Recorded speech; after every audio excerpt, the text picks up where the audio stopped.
Hey there, I'm Nicholas Dubois, co-founder of Advanced SimRacing. We are a Canadian company. So what we did here today is for a real petrol head. He's really passionate about cars, as you can see behind me. We did a turnkey solution for him based on his needs. We try to gather as much information as we can on our client. And like we did today, we install a D-box system. We install ultra-wide cube control steering wheel. We try to provide the best quality for your budget. So let's say if you want a budget of 10 grand, we're gonna give you something that's the best for 10 grand. If you want 20 grand, then we always try to stay within your boundaries. We do try to make it as easy as possible. So the client, once we install everything, it's pretty much gonna be a turnkey. So he's gonna press start on his computer, and right after, we'll try to explain everything, how it goes, how it works, and then he's ready to go. Our aluminum is from USA, treated in Canada, cut in Canada. So we do sand all our aluminum piece just to make sure the powder coat sticks to it. And that's one of the reasons why we use powder coat, is to make sure you have the best aluminum finish in the industry. And our quality is beyond what you can get with any other competitors right now. We are really, really passionate about all the gear, all the cockpits, all the sim hardware, and that's why we want to create something that's really gonna reflect our passion into our product. Come visit us at advancedsimracing.com. You can always reach us if you have any questions. You can call us, you can text us, you can go on Facebook, like our page, ask us questions over there, and we'll make sure to answer every question there is. We are very passionate about what we do, and we try to make it as easier for you to go into the sim racing world, because there's a lot of gear, there's a lot of options, but let us guide you through your process, and let's hope you'll be an Advanced Sim Racing customer.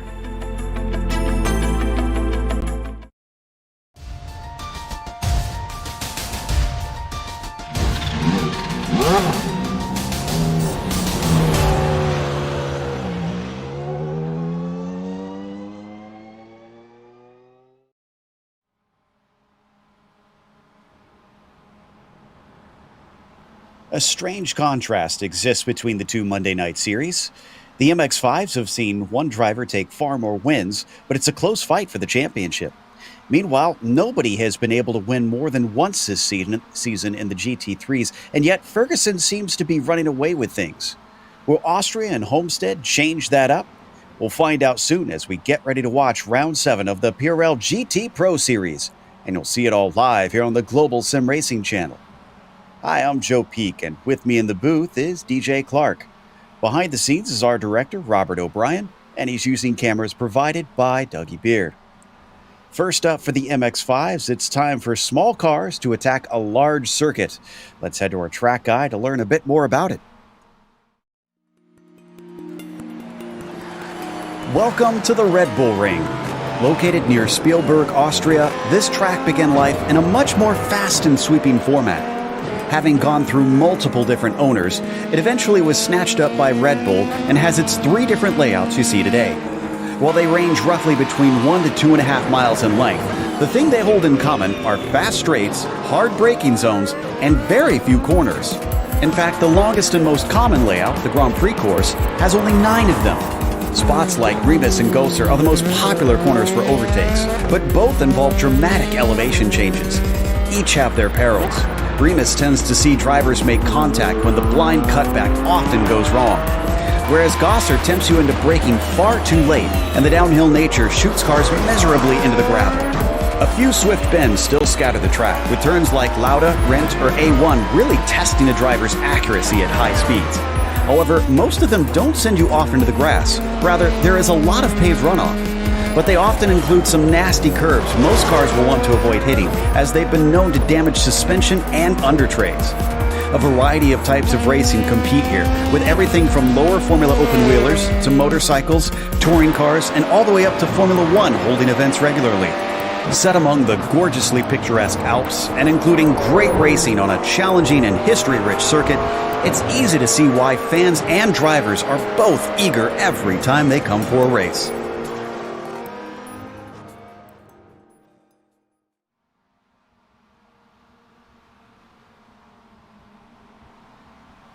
Well, DJ, we've seen plenty of more powerful cars here at this track, but now that we take MX-5s to the Red Bull Ring, how is this going to be? Well, it's going to be a pretty fascinating race, Joe, because of the fact that these MX-5s do create a wake behind them where you can get a really good draft off the car view in front, but they don't really have a lot of aerodynamic features to mess up the trailing car coming through the second sector of this course. As a result, I anticipate a lot of drivers being able to keep very, very close behind one another, with the primary passing zones being going into Remus or Schlossgold at the end of the two long straightaways. However, as opposed to other series, I think we also may see a little bit more slicing and dicing through Rauch or Worth down into that infield section. It is going to present some opportunities there for these drivers, but rest assured, just like in a lot of the other series, drivers are going to have to be careful with the exit of the first corner coming out of that Niki Lauda curve, because the sausage curves there, they're going to upset the balance of the cars. While these MX-5s can take a little bit of a lick, they're going to find themselves very sideways if they run too fast through that first corner. Yeah, they're there for a reason, that's for sure. Before we get to the racing that we're about to see on track, we want to talk about our sponsors, because our broadcast is brought to you by ASR. Owned and operated by passionate sim racers, Advanced Sim Racing designs and builds the sturdiest and most durable aluminum profile racing simulation cockpits available in the market today. Visit them at advancedsimracing.com. It's also sponsored by RaceLab. RaceLab helps you to improve your driving skills. With modern overlays, race statistics, and native VR integration, you can get the best out of iRacing. Start using it now for free at racelab.app. Today's broadcast is also proudly sponsored by ButtKicker. ButtKicker products add an incredible immersion and realism to any game. Feel every nuance and truly put yourself in the driver's seat. Check them out at thebuttkicker.com. Today's event is also brought to you by SimMSA.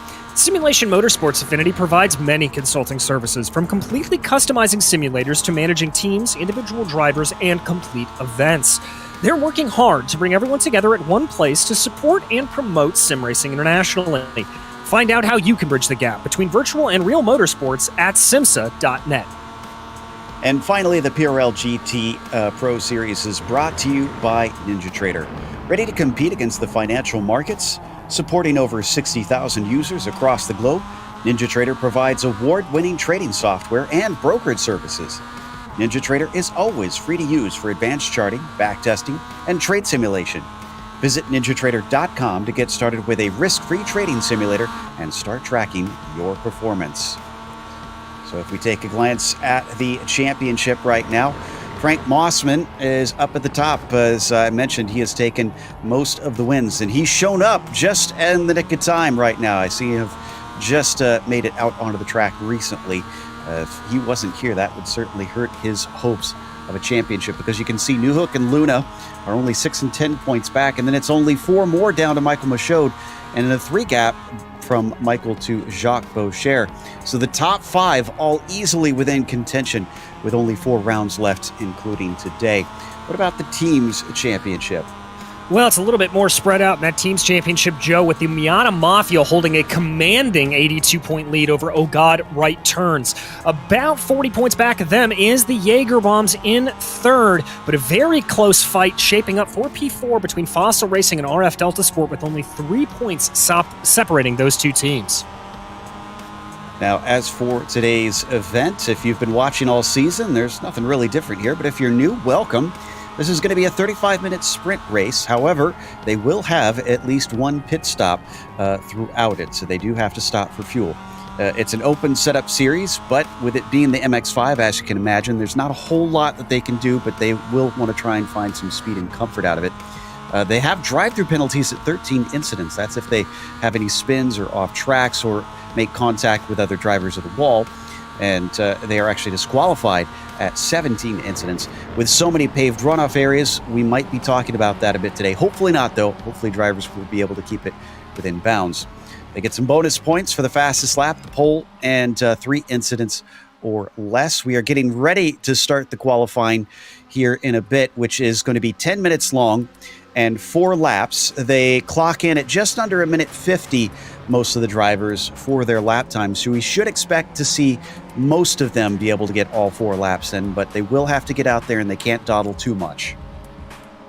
Yeah, exactly, Joe. They're really gonna have to be on it quite quickly and make sure that they get those times in.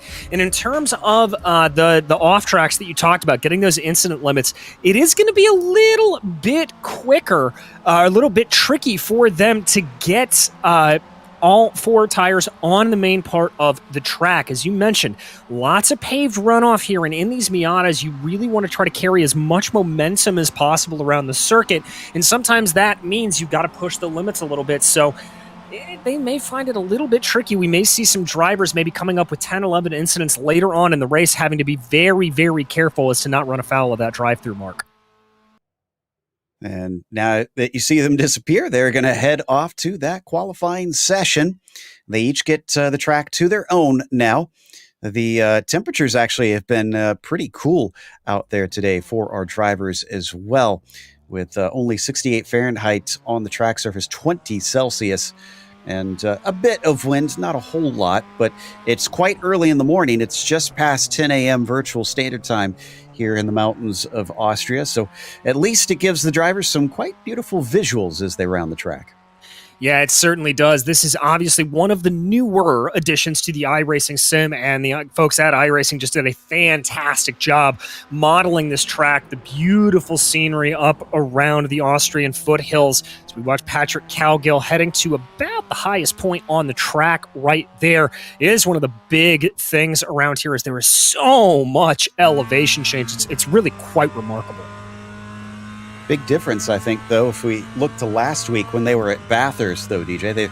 I mentioned it before. They have lots of paved runoff out here, so they can make mistakes. Now, there are gravel traps like you see on the outside of Schlossgold, and so that one kind of notorious anymore because of a fair few F1 drivers finding themselves out there.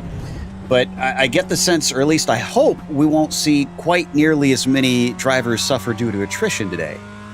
No, I don't really anticipate that happening. You know, as I said, these Miatas, they can take a bit of a lick and keep on ticking. So I think they'll be okay if they do get involved in a little side-to-side contact.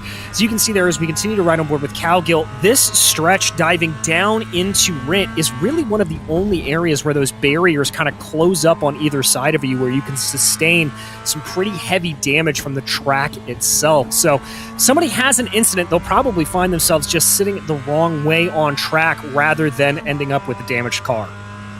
Patrick just starting his first flyer now. So let's see what he can put on the board as the clock ticks down. And I see just about everyone on the circuit. Doyle Lawrence, for some reason, has decided not to come out. Adam Young and Danny Cervantes also not out there. This is Matthew St. Aubin, who is currently working his way down towards Remus, where we expect a lot of passes to happen, as it's a heavy braking zone after a long straight. But they got to be worried, though, I would think, DJ, because it's another long straight right after that. So they could be open to a fight back from the other car if they make the pass there. Yeah, they certainly could, Joe, and we've seen more than a number of times that there are multiple lines you can take through that corner at the top of the hill in Remus. You see sometimes that drivers are able to carry momentum around the outside, present a good defense around there. I've also seen drivers being able to jump down the inside a little bit and be able to get a good move done that way. So it presents just as many questions, really and truly, as it does opportunities. So the 24 back down the hill now and through the infield portion. This will also be interesting to watch through this section, and it does look quite challenging, as normally this is a tough one with some off-camber corners that are kind of medium speed, but I feel like with how much these cars lean on this suspension, you can see there's a lot of sliding and correction that's having to go on with Matthew. Yeah, there really is, and it's just all down to really the lack of aerodynamic grip that these Miatas put down. It's not like if you're coming through here in an open wheeler or even a GT3 machine where there are some little bits and bobs that will be able to keep the car pointed downwards. There, you're just relying on full mechanical grip, and it's not always the most. But we've got our first batch of times coming onto the board, Joe. And Bradley Hawley has the provisional pole. This is a driver can't totally figure out as there we see the onboard cam for St. Aubin now. He's currently put himself into, actually he hasn't set a time it looks like. So Michael Michaud just snatched that pole away from Bradley Hawley by about a tenth and some change. So that has pushed him down. But as I was saying about Hawley, DJ, it's some days he's on it and some days he's not, but it seems like he's got it here because he was quick in the warm-up too. He was indeed, and I'm not entirely sure what that explanation is for Hawley and why that 184 is better on some tracks than the others, but it seems like when he's on it, he is definitely a threat and certainly looks to be very similar around here. As you said, putting in some very, very good times. He's within about a tenth and a half of a second of your current leader of Michael Michaud, and he's got a pretty sizable gap, about the same back to Jacques Boucher, so we'll have to see if that 184 is able to continuously put in those good times. We know his racecraft is strong, so hopefully he'll just be able to qualify up near the top and stay there during the race. Comes out of the infield now, heads towards Rent. I'm watching Malcolm Foster cross the line. Looks like that lap didn't count as he had an off track somewhere, so now Hawley, also following Frank Mossman, by the way, whose first lap also got deleted. Let's see if he can manage to stay ahead of the 69 machine as the 184 comes down to the line. It's a 49.3 for Mossman, so he's just barely behind Hawley, and Hawley's second lap, unfortunately, also taken away from him. We're seeing those track limits really coming back to bite these drivers. One of the biggest places that you can pick up that problem is honestly through the infield section. Is Mossman's going to reset the car right here. I'm not sure if he has any desire to come back out on track. Love that livery there by Matthew St. Aubin. The Movember mustache there, quite stylish and always for a good cause. I know you've been missing yours. Is yours going to come back for Movember there, DJ? I normally tend to do Mustache May for the Indianapolis 500, but we shall see. Oh, in the meantime, Johnny Luna is your new pole sitter, ahead of Michaud by just under a tenth of a second. And Johnny was our winner last round, so he's carrying his momentum quite well as we get some cloud cover, possibly cooling things down just a hair. We're still waiting on Thomas, Lawrence, Young, Foster, and Cervantes to set a time, but Young and Cervantes are not on the track currently, and Lawrence is sitting at the pit exit. Not sure what he is planning, but he's going to have to get out there soon. It looks like Mossman has exited his car, so he's done with qualifying at this stage, and he'll do no better than fourth. Some interesting developments here in the quali session, because that could certainly have an effect on the race today. Yeah, it certainly could. And there is a little bug in the back of my head here, Joe, thinking that Mossman may actually want to start in that second row or even the third row, as that may give him better opportunity to draft going down into Remus. Think of it a little bit like Formula One at Sochi. It's often said there that third place is actually the best place to start from. Indeed. And, well, Hawley, he likes that third, but he's not going to have it for long because Boucher gets into third ahead of him. I was going to say Hawley had 2 laps deleted now, and looks like Boucher is going to get within about a tenth of Michaud as well. So things looking incredibly tight. The top 4 split by barely over 0.2 of a second. Johnny Luna off the last turn, getting ready to finish lap 3. And this one will not be quicker for him, but he gets one more shot at it and just enough time to do so. Yeah, I think the driver on the bubble there is going to be a little bit of Todd Lewis, who may have crossed the line with just enough time. But we watch Peter Newhook here, who's currently 6th behind Frank Mossman. He's going to cross over the line. Looks like Peter's not able to go any faster, so the best he will do right now is P6. And that's the end of his qualifying. This is another interesting paint scheme here on Malcolm Foster. getting ready to set his final time, which is only his second lap, and he still needs to get one on the board. Does he keep it within the boundaries? It was hard to tell from that angle, but it looked like he may have gone a little too far past the curb. Let's see what the stewards think as he comes across the line. And no, he does not get a lap counted. No, he does not. We watch here Michael Michaud as he dives his way around the corners. That's the first part of the infield. Here is Jacques Boucher. He's making his way into Rint. This will be his last time as he crosses over the line. Let's see what he's got. Big chunk of that inside curbing. That may be a little much on the exit there. He's coming also behind Bradley Holly, who is just ready to cross in front of him. Holly with a 49 flat, and that will get him up into second as Boucher goes quicker, but he's not able to go faster than his fourth place spot. He'll stay put. That's his last opportunity. Who do we have behind them in these last 30 seconds? Pete Thomas not able to go quicker, and Michaud lifted and slows as that one was deleted. Only his first lap counted, but that was good enough for third. Johnny Luna has the pole, but he's going to cross the line anyways with about 12 seconds left, and he doesn't improve. As behind him, it looks like Giselle doesn't make any quicker of a lap, and the 51.8 from Todd Lewis also not going to do it, so our grid is set. It is Johnny Luna starting from the top spot here today. It'll be Bradley Holly who will start to his outside, and Michael Michaud will begin from third. Jacques Boucher starts from P4, and Frank Mossman, again, a bit strange to see him as far down as he is from P5. Peter Newhook will start from 6 as Matthew St. Aubin is 7th and Cal Gill 8th. Then the 5th row has Kevin Berquist on the inside and Ian Cabana on the outside. Starting off in 11th, it'll be Sean Vincent, followed by Robert Galanotto, with Pete Thomas and Todd Lewis lining up behind them. Pete Bladden will be 15th, followed by Mark Gassell, and that is the last driver to set a time, with Danny Cervantes and Adam Young making up row 9 with no time set, as it did Malcolm Foster and Doyle Lawrence to round out your field. Round 7 today for the MX5 Cup Series. Don't forget, we have more racing coming after this, so once we get to the checkered flag, don't go away, because the PRL GT Pro Series is going to Homestead's Roval course, and that will be interesting to watch.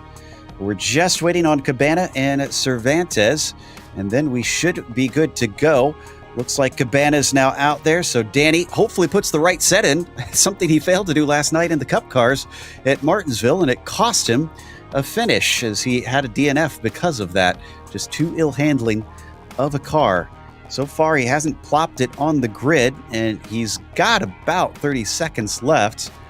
I'm wondering if he's making extra sure that he's got everything as he wants it before he grids up, because there's no going back from that one once you've put the setup in the car, unless he's electing to start from pit lane here, and he is in the session, so hopefully he will at least get out there and be able to try and race today. 20 cars that are taking part supposedly in this event, and the clock ticks to 0, so he's going to start from pit lane. All right then. The engines start to rev as the lights come up here for the MX5 Cup Series. And the green flag is out off the line. Johnny Luna not looking all that hot. Bradley Holly is starting to pull up next to him as he actually tucks in behind and bump drafts him up to the first corner as they hit Lauda. Is this going to be messy like it usually is in F1, or is it going to be clean? It's looking good so far, and we're through. We are indeed. Bradley Holly already pulling up behind that all-important draft that we talked about. Behind them, it is Jacques Boucher and Michael Michaud side by side with Frank Mossman trying to figure out a way through. Holly's going to be pulling up behind here. Looks like he's got the overspeed. Is he going to dive to the inside? No, he is going to keep it safe. We're 3 wide behind him, Joe. And sending it very deep is Boucher. Too deep. He goes off the course. Another little bump behind them as cars have to scatter. I think Peter Newhook got a little bit of a punt back there as Mossman moves himself up into third. Michaud going to be able to go past Boucher if he can complete the pass down into Slosh Gold. And it looks like he just might be able to. And indeed, is he going for another one down there? Look very aggressive. This is Cal Gill trying to make moves on Matthew St. Aubin. And he does around the outside. Cal Gill gets into 7th with that one. New Hook able to continue, but he's in the thick of a fight back there in the mid-pack.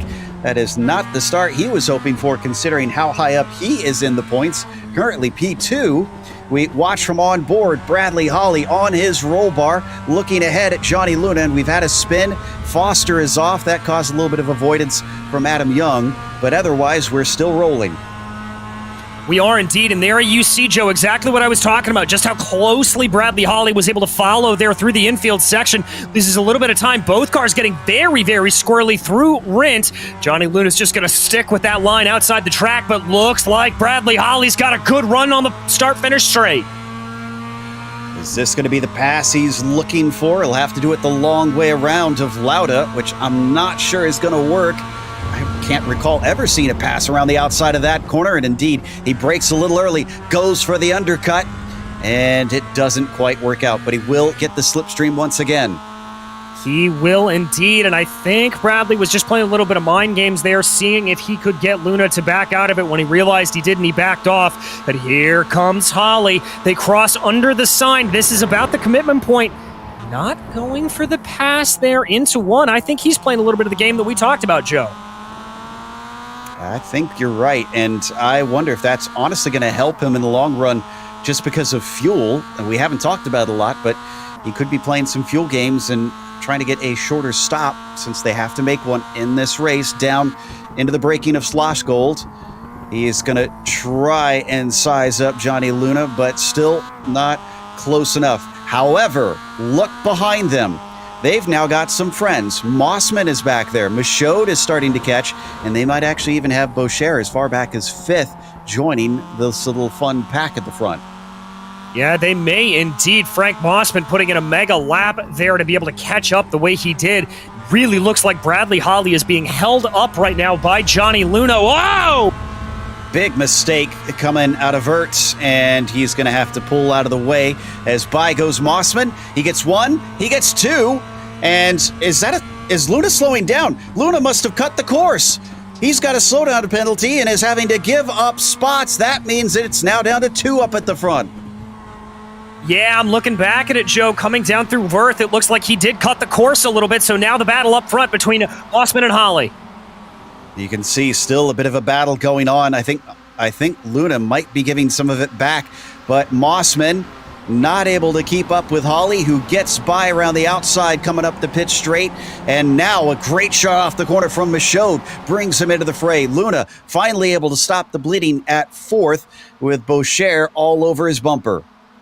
Boucher starting to look to what will be the outside there of that next corner. I think he'd do a little bit better if he tries to tuck up in the draft. There he does. Mossman's slowing. Did he get a cut course as well? This is bizarre stuff here.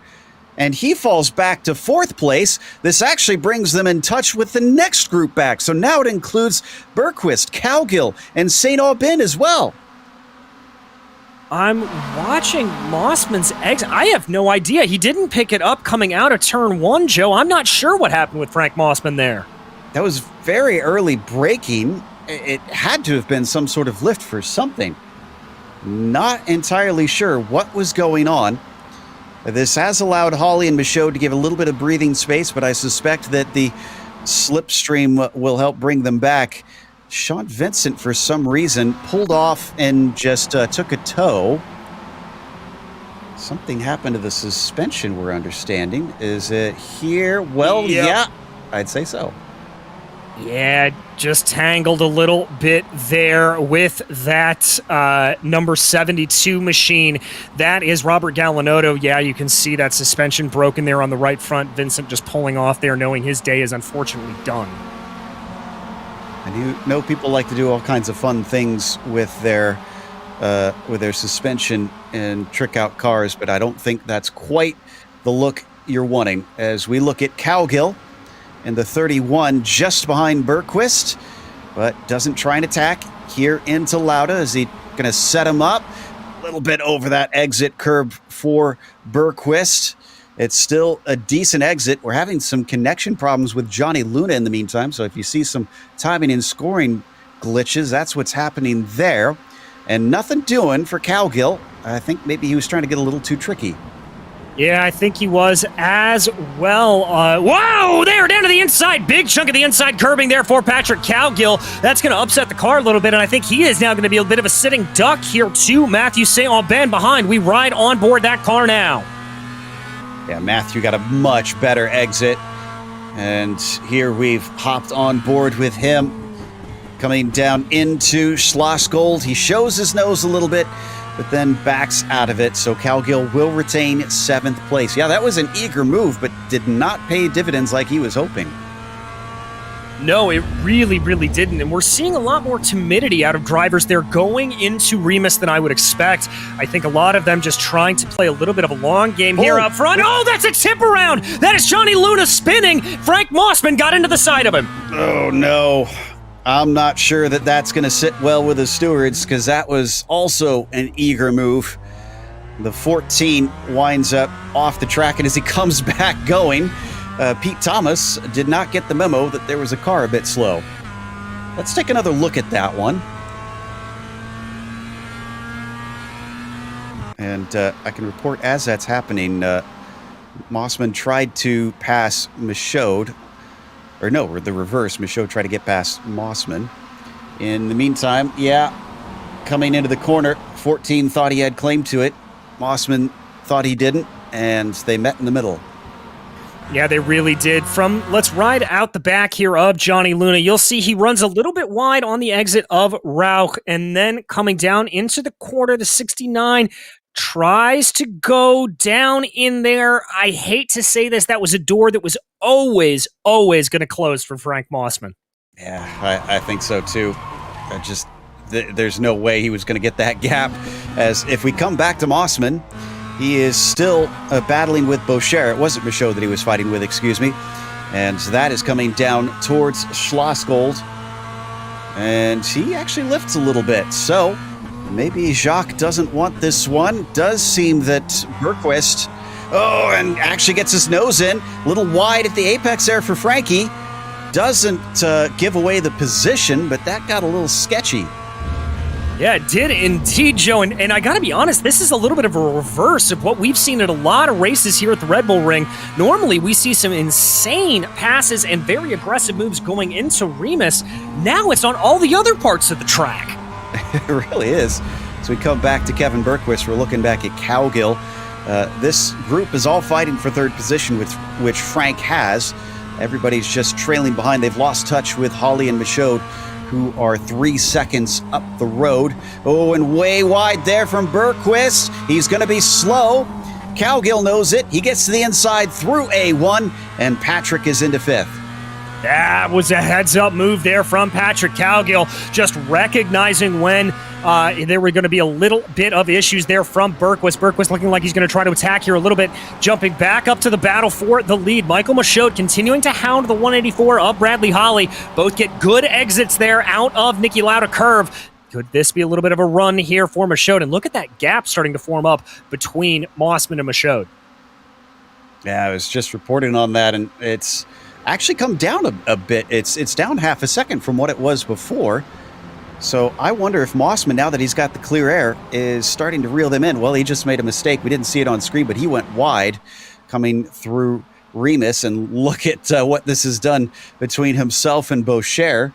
They're now getting close together once again.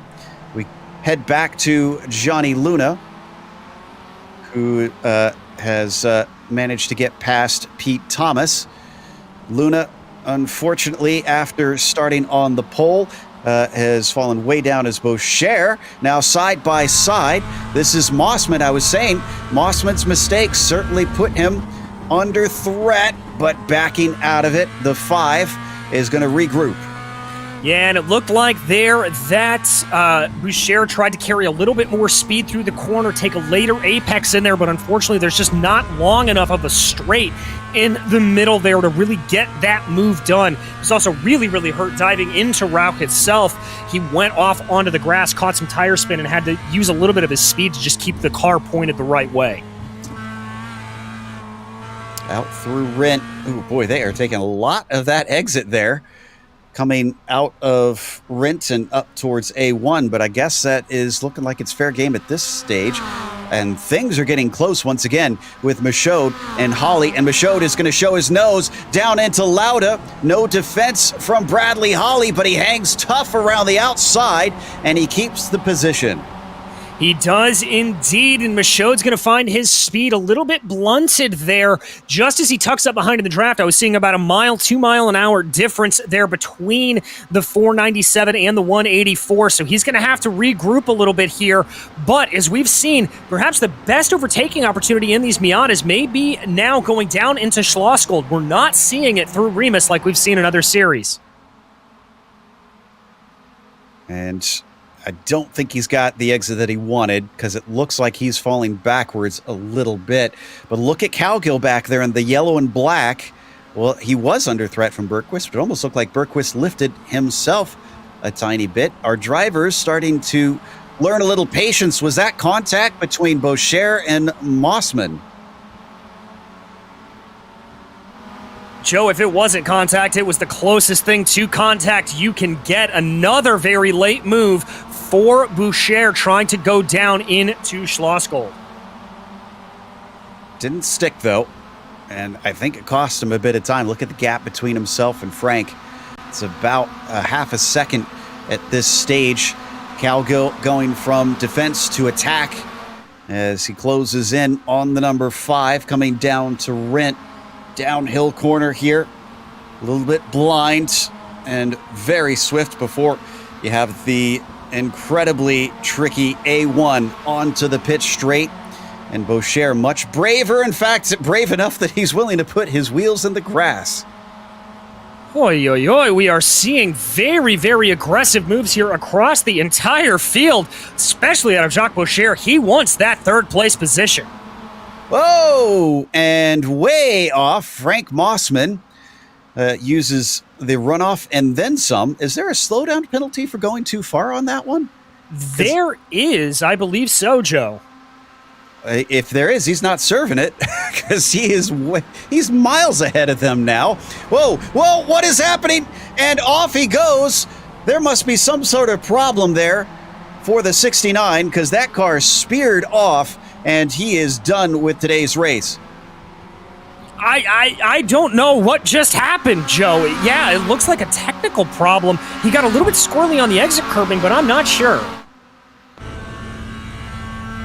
Let's listen in.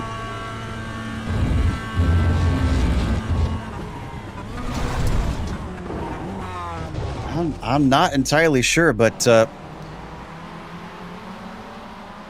as we come back live, this now puts Boucher even farther behind Michaud and Holly, because he has no one in front to try and tag along to. He has to try and use his own pace or hope that somebody in this train of 5 is able to run down our front pair. Yeah, exactly. They may have to play a little bit of leapfrog here, almost as if they are running an oval circuit. That may be the way to go, Joe. But there's a pit stop. That is Michaud into the pits. Ooh, okay. So Holly now on his own as we watch him chatting away. I'm sure he's just letting teammates know that Michael's pitted in. That could be the start of the pit strategy games. And, oof, man, so much bump coming over the curbs there through Lauda. Holly is pushing as hard as he can. I think he knows he's got to try and make whatever time he's got so that he can try and put distance between himself and Michael in the pit stop sequence. Yeah, exactly, Joe. He has got to be trying to push here as hard as he can to get that going. We always talk about it, the importance of those in-laps and out-laps, and now he is going to be running all by himself. He has been cutting the air by himself, so it's a little bit surprising that we've seen it. We'll check back here. This is Newhook looking like he's got a pretty good run on Matthew St. Aubin. Very, very close behind that white and black number 24 machine. Newhook still right where he started this race, and I think he's content because he lifted in a big way. A couple other drivers in, Lawrence and Young, are taking their stops. This has been where a lot of the action has been for a good chunk of the race at this stage, fighting for what is now P2, what was P3 before we had our first pit stop. Yeah, indeed. There you see. I'm going to be interested to see if any drivers out there react to this as they now continue to work their way through here. And by the way, Michaud is dealing with some traffic as he came out, so that is not going to help his case. He's going by cars who have yet to pit. He got by Giselle just a moment ago, as we ride on board with Bergquist in the number 64. Sitting in fourth place, the yellow and black number 31, just a little too far out of reach. Yeah, just a little bit far back right now. We're starting to see this field separate out a little bit as this race continues. Cabana pitting in now in the 774. So there's another taker on pit lane. He was a little bit behind this pack, but not close enough. And there we can see some of the distances between these cars. Looks like Bergquist kind of in no man's land amongst them. Off of Remus once more, and that was a very good exit from the 31. He's closing in on Jacques. Yes, he is. Cowgill doing a great job to push his way forward. Remember, this we anticipate will be the battle for what will end up being P3. Cowgill taking a little bit of a wider line, a little bit of a later turn in there, going through Schlossgold. That allows Bergquist maybe to look a little bit interested there behind. Not able to get in there, though. Definitely a difficult corner for some of the drivers. We've seen many of them unable to quite get to the apex, but it's steeply downhill into that braking zone, so I'm sure it's deceptive as to where you need to finally get on the binders. Yeah, it really is. You've got to be worried about how that car will oscillate, and the change of everything. Very, very tricky to get done, so you've got to constantly be on your toes all the way around here. Anybody going to pit in this time? Cowgill will. So Patrick making the call, and Bradley Holly did not.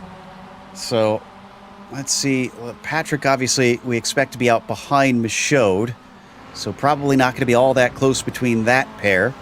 Michael had a 17.2 second stop. Nothing really drastic, honestly. Pretty middle of the road for our drivers in this race in terms of stop times. Now it's St. Aubin's turn as he gets close to Bergquist. Does he fancy the spot, or is he going to do like Newhook has done and just sit behind? I think he's sitting behind.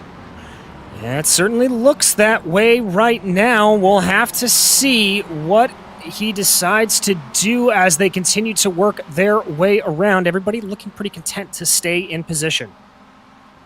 I think this is now becoming that fuel-saving race in the slipstream, waiting for someone to make a mistake or for the chance to finally give the call and head down to the pits. Patrick Cowgill came out behind Michaud by roughly 4 seconds and actually had about a second quicker pit stop. So he gained time stationary, but wasn't able to gain time on the track. Down into the infield once again in the battle for second, third, fourth, fifth, and sixth. Not seeing anybody poking their nose as much as we used to, but we're at 15 minutes left on the clock. Within the next 5 minutes, we should see everybody else down on pit lane.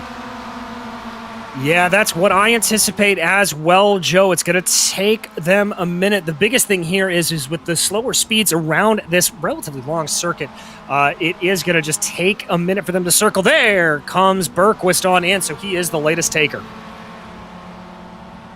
Absolutely, and it's a bit sketchy with someone so close behind, but they're brave enough to pit in. And so far, we haven't had any incidents for that. Is Newhook going to try and go past St. Aubin? Not right there, but St. Aubin is a little wide. He certainly takes a lot of speed in that corner, but keeps it within the boundaries. And that prevents an opportunity for Peter in that 87. So far, our highest bidder still is Michaud. Don't think Bergquist is going to be able to re-emerge ahead of him, but you never know. As we continue to watch this fight with the third and fourth place cars, and indeed, Michaud is now past Bergquist. All right, so that is how we expected that to turn out. And just a sort of notice for anyone tuning into the series for the first time, these drivers do not take tires in this series. It is a fuel-only stop, so you are not going to get an advantage there of new rubber. But, oh, that's St. Aubin going very, very wide. That may be the opportunity that Newhook needs. He's going to have to go the long way around Rauch, but he's going for it.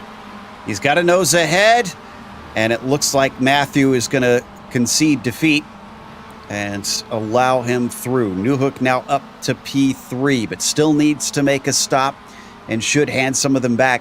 By the way, Cowgill wound up ahead of Bergquist by only 0.2 of a second. They emerged side by side from the pit lane, so that battle is back on after the pit stops are over. What about these two? Either of them going to come in? Are we going to see Boucher pit this time? Holly is in, so our leader is in. Looks like Boucher pits. Newhook and St. Aubin stay out. That's not entirely surprising there from Newhook. We have heard him lifting and coasting a long, long time on this track. So not surprised that he is opting to be able to stay out. I am a little bit surprised there from Matthew St. Aubin. However, we haven't been as keeping close of an eye on that 24 as we have on Newhook.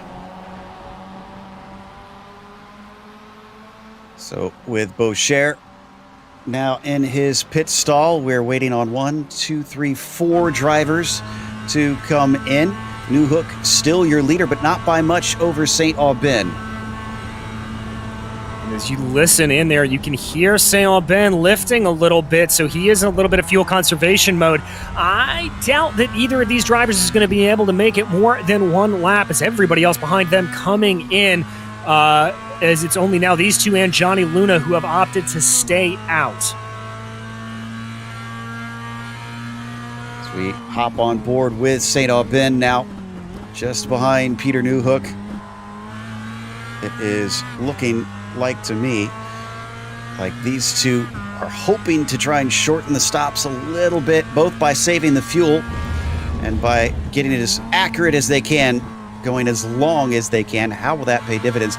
Will this help out Johnny Luna? Oh, and looks like Bradley Holly and Michael Michaud are together, and I think Michaud might have to give this one up if he loses much more. He's still got a nose in. He's got the inside. Maybe not. It looks like Holly is just not given enough grip around the outside. He will fall back to fifth.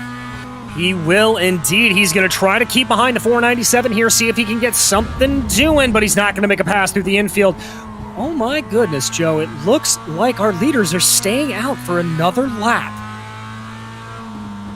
No, my bad. They're in. They are in. Newhook and St. Aubin are in.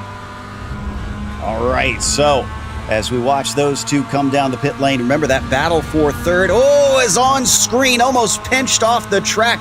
Bradley Holly barely finds some space to get past the pinstripes, number 497. Around the outside of Rent. He gets the job done, or does he? Trying to fight back through A1. Michael Michaud hangs tough, and finally, Bradley Holly is through. That was impressive to go the long way around to those two right-handers.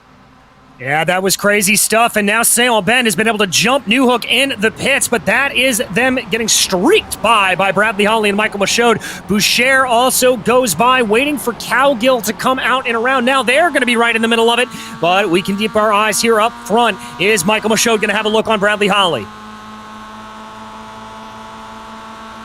Down the hill, looking for the gap to the inside as they get ready to break for Remus. Holly around the outside. Michaud to the inside. Oh, and he spins the wheels, but somehow gets the exit despite that tail wagging all over the place. Now it's Holly's turn to try and come back at him again. Boucher catching up with each corner that they go side by side.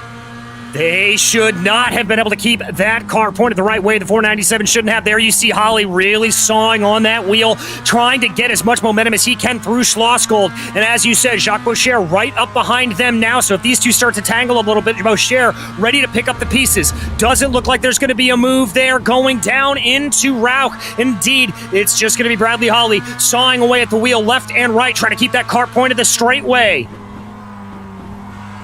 Yeah, some very vicious movements being put into that wheel here. It seems that it is incredibly tough to keep it pointed forwards through some of these quicker corners. But now that all the pit stops are done, you've got to make it happen on the track. He gives a little bit of a hello, giving a bump draft to Michael Michaud. They are allowed to do that. If he's not turning him, it's all fair and game. All fair in love and war, rather, as they come onto the front stretch. Michael Michaud looking like a bit of a sitting duck with Holly pulling that slipstream. Does he go for it? No. Another little love tap there for him, though, Joe. Good of Michael Michaud to be able to hold on to that line. Both drivers getting a big chunk of that rumble strip. You see a little bit of a grimace there from Bradley Holly. I think he didn't want to take that corner quite so wide on exit, but he is definitely going to tuck up behind. We ride on board with him now. Little bit of a fade there from the 497. He's going to force Holly around the outside. Holly doesn't necessarily go for it, but maybe looking for a crossover. Let's not forget, it's only 13 incidents for a drive-through as well. I wonder if that grimace is him feeling like he might be getting a little too close to that number. And now that Jacques is with them, it is a three-way battle for the win with only 7 minutes left. Down into Schlossgold. Slight bit of defense from Michael this time. Yeah, just a little bit, but it doesn't cost him too much time. He's able to keep the gap to Bradley Holly about the same, but Michaud certainly looking like he wants to challenge more than a little bit on the back of Bradley Holly, though. They dive down through Rauch. A little bit more speed mid-corner for Bradley Holly, able to bring that car a little bit wider on the outside. Is he going to be looking for an aggressive move, maybe going down into Rent? Again, narrower entry there for Holly. He's got a lot of speed, but he catches some gravel. It doesn't seem to blunt his momentum. But he's still not going for the move. He is still pushing him forward, giving him that little bit of extra speed. I'm not sure if he's trying to actually push them away from Boucher, or if he's maybe trying to give him speed that'll put him off his game down into one of these braking zones. But whatever the case, Bradley Holly is making sure that the 497 knows he's there. My gut instinct, Joe, is that Holly is doing the latter there, just trying to see if he can give him a little bit of overdrive into the corner, potentially throw off his braking zone. But Michael Michaud absolutely having none of it. They ride over that curve again. Oh, in the back, Cowgill and St. Aubin get together. Cowgill's around. He tries to return to the track in a bit of an awkward spot. Thankfully, nobody gets into him. Yeah, around the outside. Or rather, I think it's St. Aubin trying to go up the inside. And the two are going to make contact here. Yeah, he just gets a great run. And the Whataback car defends it first, but only half-heartedly. And then from there, you leave the door open. He's going to try and get his nose in, and that mustache is making enough space that he is just going to bristle that 31 out of the way. Yeah, I've got to say, I think a little bit of fault there on Patrick Cowgill. That was enough alongside for Matthew St. Aubin to say he had a right to the corner potentially. So Cowgill a little bit sealing his own destiny there with that spin. 5 minutes left now, and the top three have not changed a whole lot, but looks like they're gapping Boucher slightly. He's fallen back to roughly half a second behind. Bradley Holly with another good exit out of Vert. Coming up towards Rent. Does he give another hello? Yes, he does. And one of the disadvantages of such beautiful scenery, obviously, is sometimes it gets in the way of our helicopters. Off onto the main straight. A great exit from Michael. The 497 is off like a shot, and I don't think he's going to be under threat into Lauda this time. No, he's not, but that may work out to Bradley Holly's advantage. You won't have to back up the corner nearly as much. Can maybe focus on apex and entry a little bit better. Yes, indeed, He is able to not cross over that stripe. Here they come. Johnny Luna is in pit lane. Did he get a drive-through penalty, I wonder? We'll keep an eye on that as we have the cameras on our leaders coming up into Remus. And there's the time that Holly decides to make his move. Gets to the inside, but doesn't keep the coverage as they go through the corner. Off of it, he now finds himself lacking speed, and Boucher knows it. He has to go defensive very early. Yes, he does, and Boucher just trying to apply as much pressure as he can. Holly now drifting back to the racing line. He is allowed to do that, make one defensive move, and come back to the traditional racing line. There they go, into the heavy braking of Schlossgold. Boucher trying to carry as much speed as he can. Looks like he's got a little bit of a better exit. Could we see a move down into Earth? Oh, it's going to take a brave person to try that. And, behind them, St. Aubin ahead of New Hook now. So some battling there as we come on board with New Hook. Still trying to fight his way around. Looks for the undercut. Can he try and get through there? No. The mustachioed number 24 is going to stay ahead.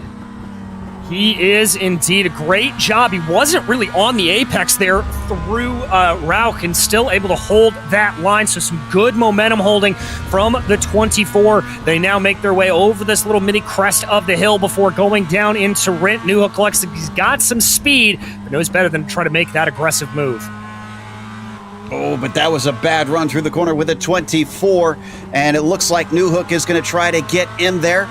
But Matthew St. Aubin holds on to that fourth place by a whisker.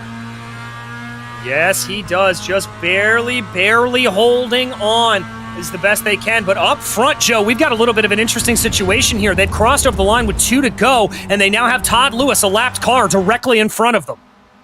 And it's another great bit of slipstream for Bradley Hawley on the 497. This time he decides to defend instead.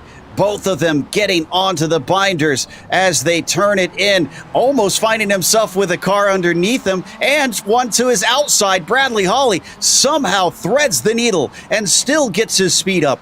Coming down towards Schlossgold. He's got the overlap, but he doesn't have the inside. Last time he tried this, he just simply drifted out as he was fed towards the gravel.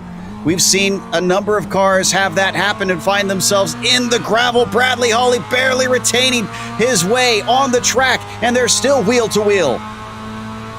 Yes, they are. They're going to be side by side going down into Rauch right now. Advantage is going to be to Bradley Hawley, and that's going to be Michael Michaud sliding back into line. Tries to carry a little bit more speed on the inside, looking maybe to the inside of Worth. He's going to dive for it, but thinks a little bit better of it mid-corner. There, it's coming down to exit speed. This battle's not over. Michaud's still trying to push ahead. Glances up into the mirror. Hawley is watching to try and make sure he's clear that Michaud has not gotten a run, but he has, and he's going to look to the inside once again, down into Rent. Can he actually get this one done? He breaks a little bit earlier, and he loses speed. Loses speed, and that is going to secure that first place position for Bradley Hawley. He's going to cross the line here to take the white flag out on track. This means there is one more chance on these long straightaways for Michael Michaud. Up into Lauda. Who's going to get the exit? Hawley trying to bring it as wide as he can, and it actually works quite well. Michaud is a little far back here. Boucher just behind him. Could he maybe even take that second place away from him? He looks like he's a little bit closer to the back of Michaud than Michaud is to Hawley. But, there's a little bit of a look. Oh, that almost threw Boucher offline. They're going to stay single file. A little bit of contact, I believe, between Michaud and Boucher. Almost literally nose to tail up through Remus. And here comes life once again to the hopes of Michael Michaud to maybe take this win. Bradley Hawley not defending. He's going to leave the door open. Michael Michaud is going to try and take it. He sends it in deep. Will they make contact or are they going to keep it clean? They're going to keep just enough space between them. And for the second lap in a row, Hawley is able to hold his nose ahead. Able to hold his nose ahead, and he knows that the advantage is now going to switch back to him through Rauch. That is Michaud trying to carry that momentum around the high side. Isn't able to do so. Dives back into line, looking for a little bit of a crossover there. Starts to get his nose down to the inside into Verth. He's going to go for the maneuver. Hawley able to hold it out, but he may run wide here at the exit. Will that give an advantage back? No, but it will give it back to Boucher, who's now able to make the move on Michaud. He gave him space, and instead of hurting Hawley, Michaud finds himself struggling.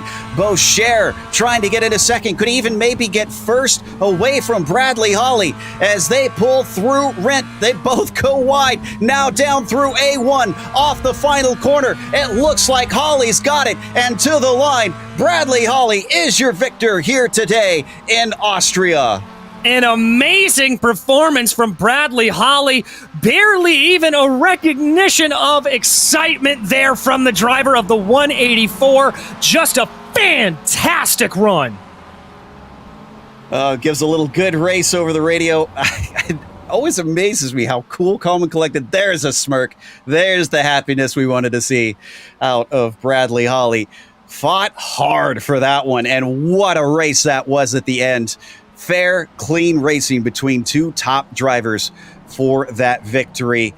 St. Aubin did get himself into fourth. Still not sure what happened to Johnny Luna. It wasn't a penalty, as he maybe took some repairs for something, and he's going to wind up in 14th. And we had 15 drivers left on the lead lap in the end of it. And look at this fight one more time as we come down into the third braking zone, and just beautiful scoop around the outside. All that oval practice, that oval experience, helping Bradley Holly stay high, wide, and handsome, if I can get the phrase out. Yeah, indeed. Just being able to keep that line as absolutely perfect as possible. It takes a lot of commitment and a lot of guts to be able to hang that car there around the outside. And there you can see the really heads-up play from Jacques Boucher, also recognizing where that battle was going to slot in and taking advantage when he needs to. I've got to say there, Boucher really, really impressed me on that last lap, Joe. He was just on top of it. Any scraps that were going to be dropped in front of him, he was going to pick them up. And yeah, that to me is one of the best little bits of side-by-side racing through vert with both of them. And then on top of it, Boucher getting involved, and nobody wrecked, not even contact between them. So just such respect between these drivers on the top of their game. But as we see Holly come across the finish one more time, here is our results. It is Holly with the victory, Boucher with second, and Michael Michaud in P3. Then it is Matthew St. Aubin in fourth, followed by Peter Newhook, rounding out your top five. Bergquist finished sixth today, with Patrick Cowgill in seventh, and Ian Cabana eighth. Pete Thomas up 4 spots for him to take a ninth, and Galanotto a quiet race to a top 10. Coming home in 11th was Malcolm Foster, followed by Mark Cassell, with Adam Young behind them in 13th, and Johnny Luna with that mysterious pit stop in 14th. Doyle Lawrence was 15th, followed by Todd Lewis, the first car a lap down, and Pete Bladden behind him. Danny Cervantes finished the race 2 laps down. Not sure why he was not able to grid. Sean Vincent 5 laps down, and Frank Mossman retiring after that damage we saw him suffer. Looks like we've got our winner ready to talk to us, Bradley Holly. And Brad, I'm starting to wonder if you've got some Finnish blood in you. We watched you come across the line and not even a pump of the fist. Give us some excitement. That was a fantastic race to the end. Yeah, it was. Didn't give too much excitement just because I haven't been feeling good the last few days. So kind of one of those days where I showed up to race and there to battle for the win. Yeah, it certainly were. Now, we saw a lot of little bumps to the rear of Michael Michaud throughout the race. Were you trying to get some extra speed, or were you trying to maybe throw him off by sending him faster into the corners, or what was the strategy there? Oh, no, I was trying to push him to get away from third place. Once he got us, I knew if I didn't stay in line with him for a few laps, it was going to be much closer at the finish if I were to stay side by side, because we lost so much time when we were side by side. So it's my inner NASCAR came in and out of the bump draft. Well, that's going to come in handy when you head off to Daytona for next week. You think you'll be feeling better in time for that? I sure hope so, and I'm super excited about Daytona. One of my favorite road courses to run. I've done plenty of laps on it with endurance races and with the NASCAR stuff. So it should be exciting probably a lot closer with how much the draft's going to be next. I've watched a number of MX5 races there, and I can tell you it is going to be nothing but a draft train. Again, congratulations on the win. We hope you start feeling better. Is there anybody you want to thank before you go? I'd like to thank all the PRL guys, first off, and all the organizers for putting this league together, and us being able to have fun. All the Wadaback guys, for sure, guys that race with me on Mondays. We always practice and try to figure out what we need to do, and you guys for putting on an amazing show every week in and week out. Well, thank you very much. That was Bradley Holly taking the win today, despite being just a bit under the weather, obviously. And there you can see some of the evidence of it. Poor guy. It's an impressive win while being sick. But again, we have more racing coming your way with the GT Pro Series at Homestead. Here you see on your screen. Stick around for that. We'll be back in a moment for that one. Hey there, I'm Nicholas Dubois, co-founder of Advanced SimRacing. We are a Canadian company.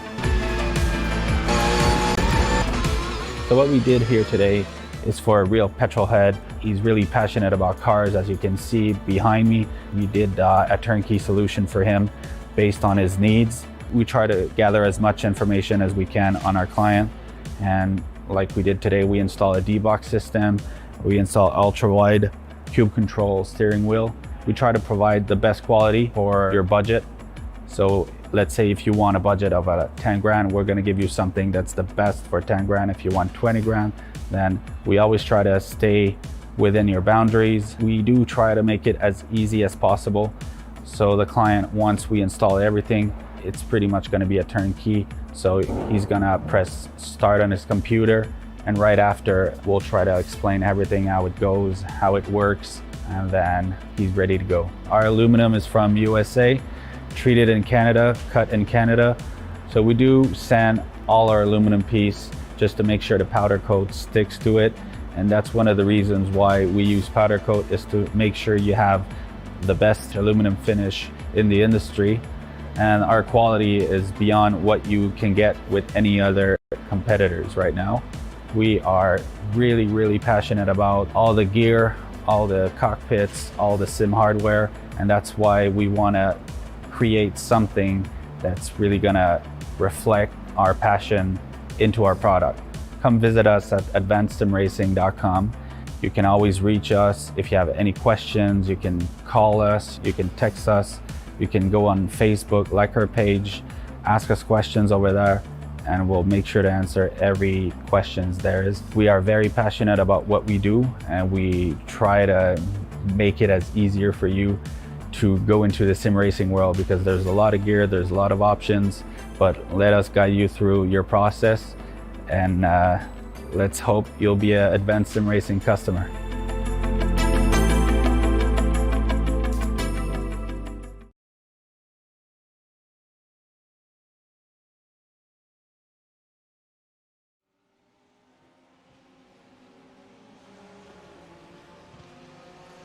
Welcome back. Here we are at Homestead, Miami Speedway for the PRL GT Pro Series. Now, many of you are probably familiar with Homestead if you've watched NASCAR over the years, but that's the oval course. We're running the road course, as you can see. To help get you up to speed, let's head to the track guide.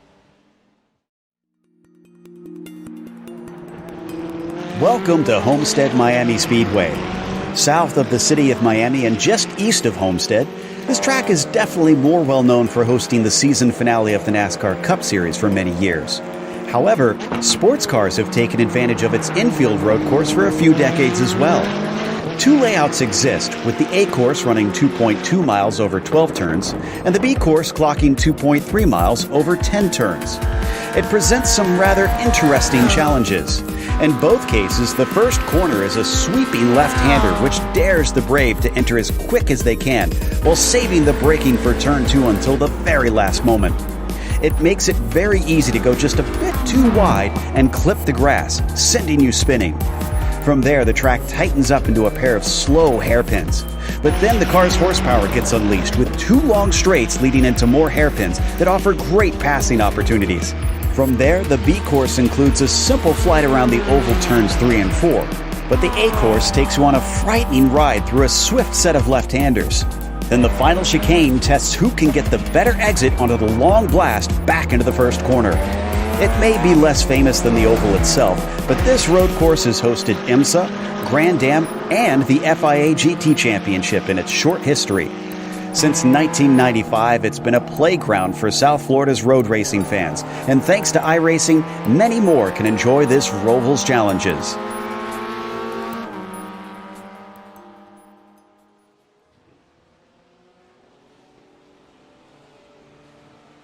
Well, as you can see, there's quite a bit to this place and some pretty hairy turns. I'm curious to see how many drivers will actually see at the checkered flag today, DJ.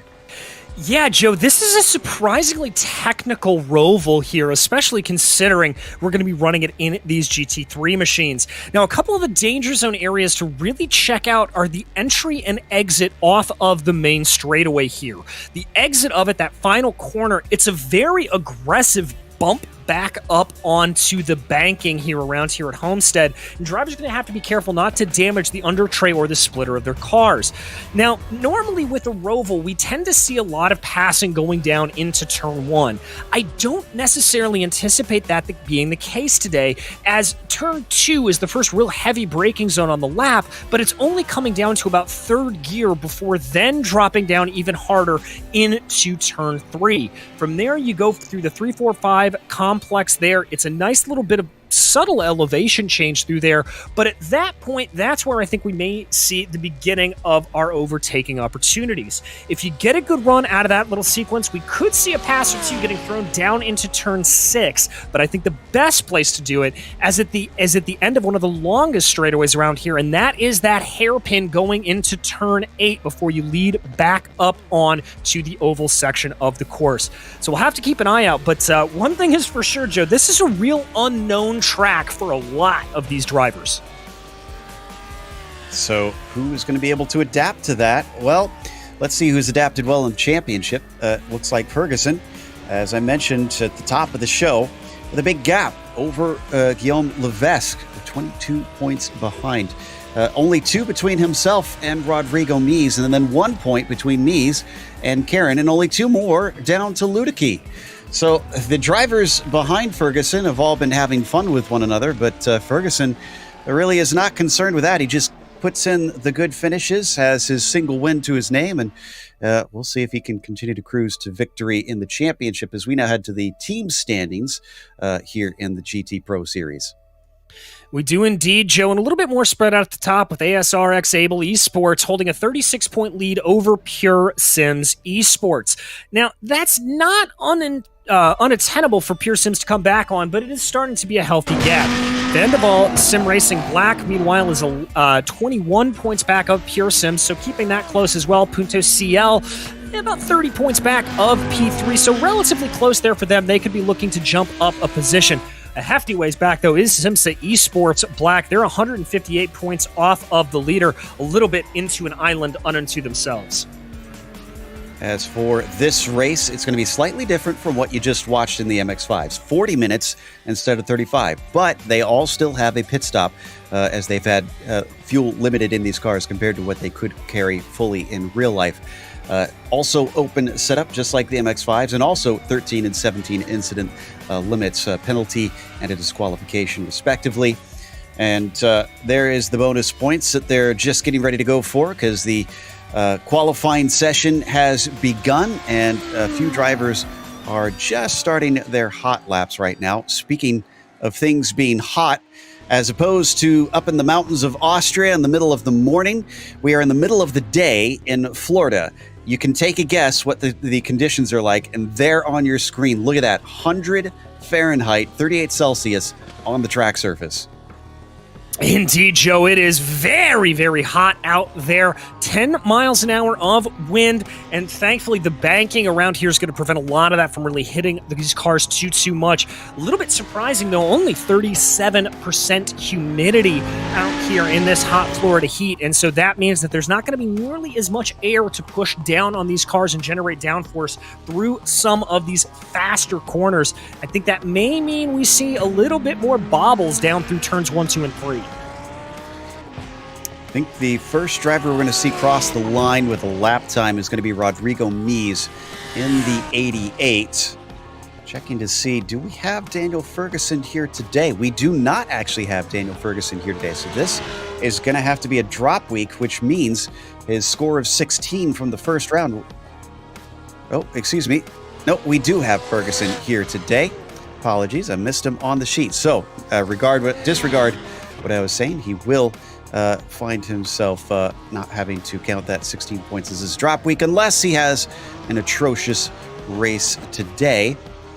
And he's coming back onto the backstretch, the oval portion there briefly, as Mies does get one on the board. That's going to be provisional pole, which is quickly overtaken by Stephen Ash. Yeah, it looks like Porsche's doing pretty strong around here up at the top, able to handle these medium to low speed corners relatively well on the inside, but Guillaume Levesque in the BMW bumps his 888 machine up into P1. We follow here. Let's see if Ferguson has anything for that time. Waiting for it to tick across the board, and Antoine Lacarite is going to be up to the top.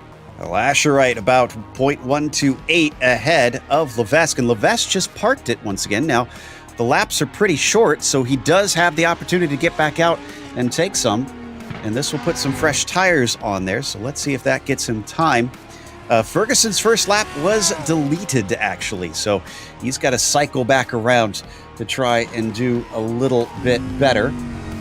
And this is Lasherite that we see on screen right now, coming down towards that critical turn 8. You know, it's not just the passes I think they're going to have to worry about. It's probably that corner exit. If they're slow off of there, they're going to be a sitting duck.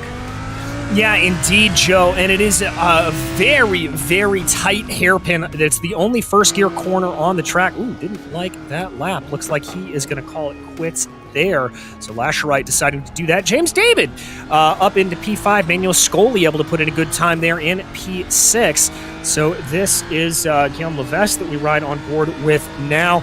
And see him being able to just kind of take a breather there as he goes down the back straightaway before diving down there into those corners. Let's stay on board with this. You can see what I'm talking about coming back up onto the banking here.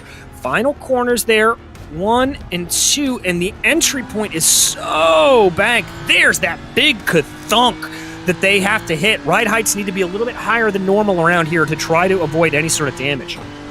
That lap did not count for him. Stephen Ash also took the pole away from Lasherite by 11 thousandths of a second. Lasherite is back out there, and Ash is as well. We've got 5 minutes left on the clock. We're only waiting on Ferguson and Pataska to set a time, but Pataska's not out on track. Daniel Ferguson's actually had both of his laps deleted now. You know, Joe, that's a little bit surprising for me. This is a bit of an old school Roval. You can see it here as we continue to ride on board with Guillaume.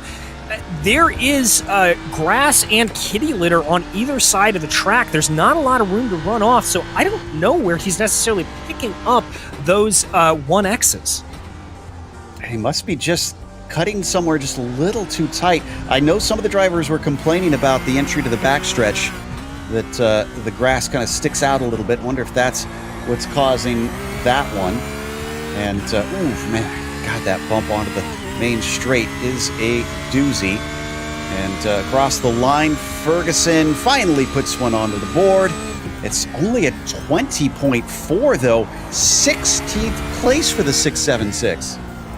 That's not great, and this is his last lap to try to put something down here, Joe. Now, you know, I'm watching this on board. He's overdriving this car. He just does not look comfortable here. Look at his hands as he comes in through this turn 6. There and around. See all of that correction he's doing on the exit. Watch him again here. Let's stay on board with this angle until he dives off of the backstretch, because it's really in these medium to high speed corners he's struggling. Also got my eyes on Lasherite because I think he's coming around to finish a lap. This might be, no, this won't be his last one. This will be his third. Onto the backstretch with Daniel Ferguson, trying to do much better than that 16th place. Looks like Lasherite had that lap deleted once again. Ooh, and Ludicky moves himself up into 6th with his final time around. Third row for him, unless someone is able to knock him down a peg. Let's see what Cal Quinn can do. Cal Quinn's going to cross over the line. No improvement there. I can report, by the way, with Lasherite, the reason that lap was deleted, he smacked the wall coming up out of that final corner. So that's why that happened. Here comes Campos Del Rio. He's going to cross over the line, go a little bit faster up into P7. Good lap there for the 17 Lamborghini. Here comes Rodrigo Mies as he works his way around now. One more chance at it. He's got himself up into 3rd recently. So we see Mies down through the chicane. That looked pretty decent to me. Lashrite the first across, but he has his lap deleted. Now it's up to Mies across the line, and it's a 19.9. That is not going to get him higher. In fact, he gets pushed down by Menino, who moves into 4th. Great lap there for Menino. Looks like Michael Davies is going to be unable to improve there on that last place, so he will stay in 18th. Here comes Horatio Calquin working his way through the pit lane. Very tricky pit lane around here. We'll talk about that a little bit more during the race. Torchio, the Italian move to Mexico, is going to try and see if he can get higher than last of those who have set a qualifying time. Only Dallas Pataska is not going to get one on the board, and he is up onto the main straight. His 120.689. Does it improve? Yes, a 20.352. Actually jumps him all the way up to 14th. So that was a very critical lap for him.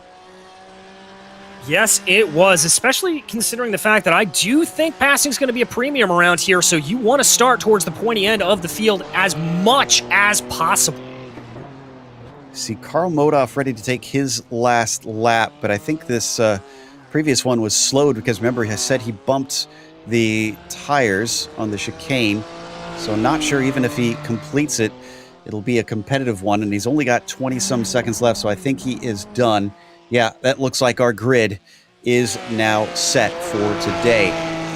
All right, we're into round 7 of the PRL GT3 Pro Series, and it is Stephen Ash who has put himself on the pole here today. Antoine Lascherite will start from 2nd place. Guillaume Levesque will be P3. Dave Menino, a very late jump up the field into 4th. Unfortunately for Rodrigo Mies, that demotes him onto row 3. You've got James David to his outside in 6th. Nick Ludicky will be starting in the 7th position. Patricio Campos Del Rio in P8. And then it's Diego Morales in 9th, with Manuel Scoli starting in 10th. Starting off at 11th is going to be Carl Modoff, followed by Arnaud Genet, with Pablo Venezuela Uribe behind him, and Alessandro Torchio in 14th. Horatio Calquin in the 666 will start off in 15th, followed by J.R. Williams, with Ted Lowendick in 17th, and the surprise of the session, Daniel Ferguson starting all the way back in 18th. He's going to have a lot of work to do. Michael Davies was the last driver to set a time out there today, and Dallas Pataska, if he's able to grid up, will line up in 20th. Unlike the MX-5s, we get a rolling start with these cars. You can see the cloud deciding to, unfortunately, leave them just as they get started, as it emerges the track into the sun, so that track temperature has not gone down. In fact, the winds are starting to kick up slightly. About the only good thing is that the very un-Florida-like humidity of 37% will at least keep things nice and dry. Yes, it will. We will have a dry race out there, but like I said, coming through some of the faster corners, that relative lower humidity, means that there's not going to be as much air to push down on these cars, so they're going to find it a little bit trickier to get a pass done. Okay, let's see. We're just waiting on a couple cars to put themselves out on the grid. I mentioned Ferguson was way ahead. Well, Levesque, starting from 3rd, has got a great chance to try and narrow that points lead from 22 down to something a little bit more manageable. They do get, I believe, it is something around 38 points max with all the bonus points and a win, but one of those bonus points is gone for Levesque since Stephen Ash took that pole position. He could still get the clean race bonus and still get the fastest lap bonus, but that's getting ahead of ourselves. We gotta have a race first. We do indeed, and we'll have to see how everything plays out. Very interesting breakdown, Joe. We like to talk about the different makes and models of the cars out there. Top 4, well, they have all different representation of the leading contenders here. We've got a Porsche on pole, a Lamborghini starting off in 2nd, BMW in 3rd, and a Ferrari in 4th.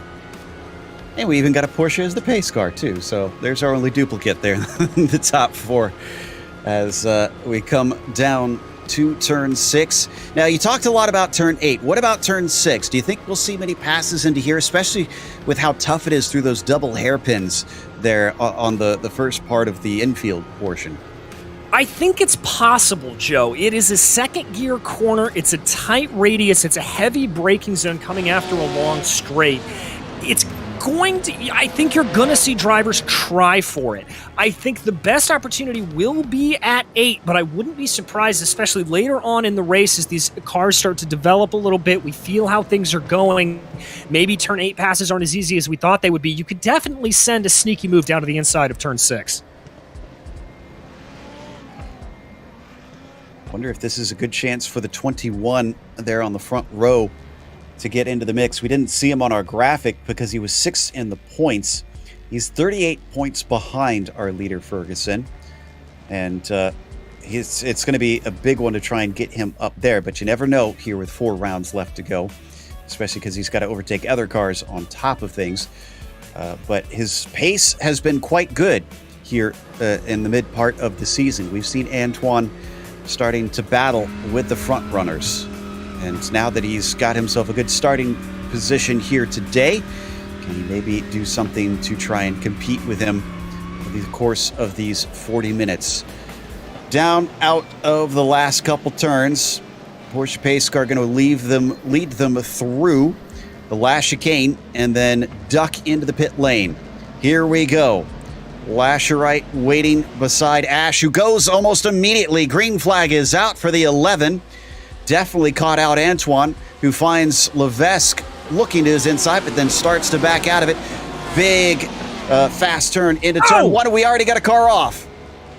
We do indeed. That's Karl Modoff getting punted out there. Just a little bit of side-to-side contact, but they're too wide now as they dive down through that sequence of hairpins in the back. That is Menino and Mies duking it out. I think Mies is going to have a little bit of an advantage here, but that Ferrari trying to carry momentum around the high side, not able to do it. Uribe also spun off the track there early on. Oops, and it looks like Cal Quinn goes off a little bit.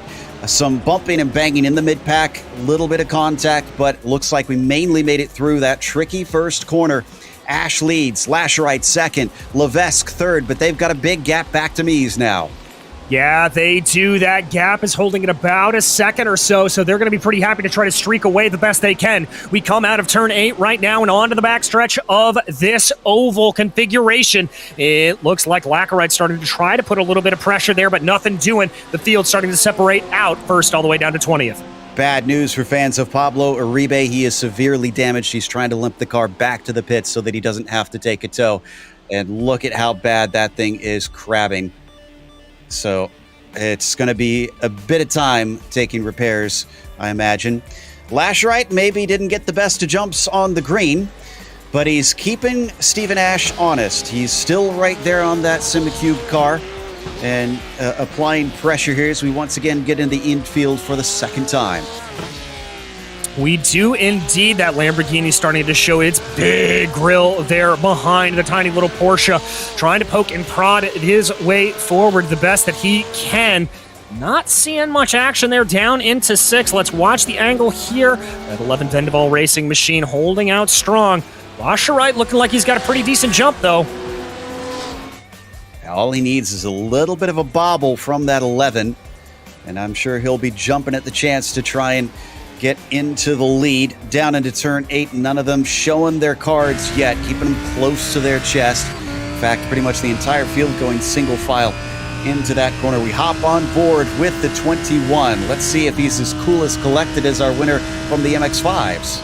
He certainly looks that way, Joe. You see just how much correction he's having to put in through here. Ooh, that looked like a little bit of a bobble there from Stephen Ash. Lasherite trying to cane back up now.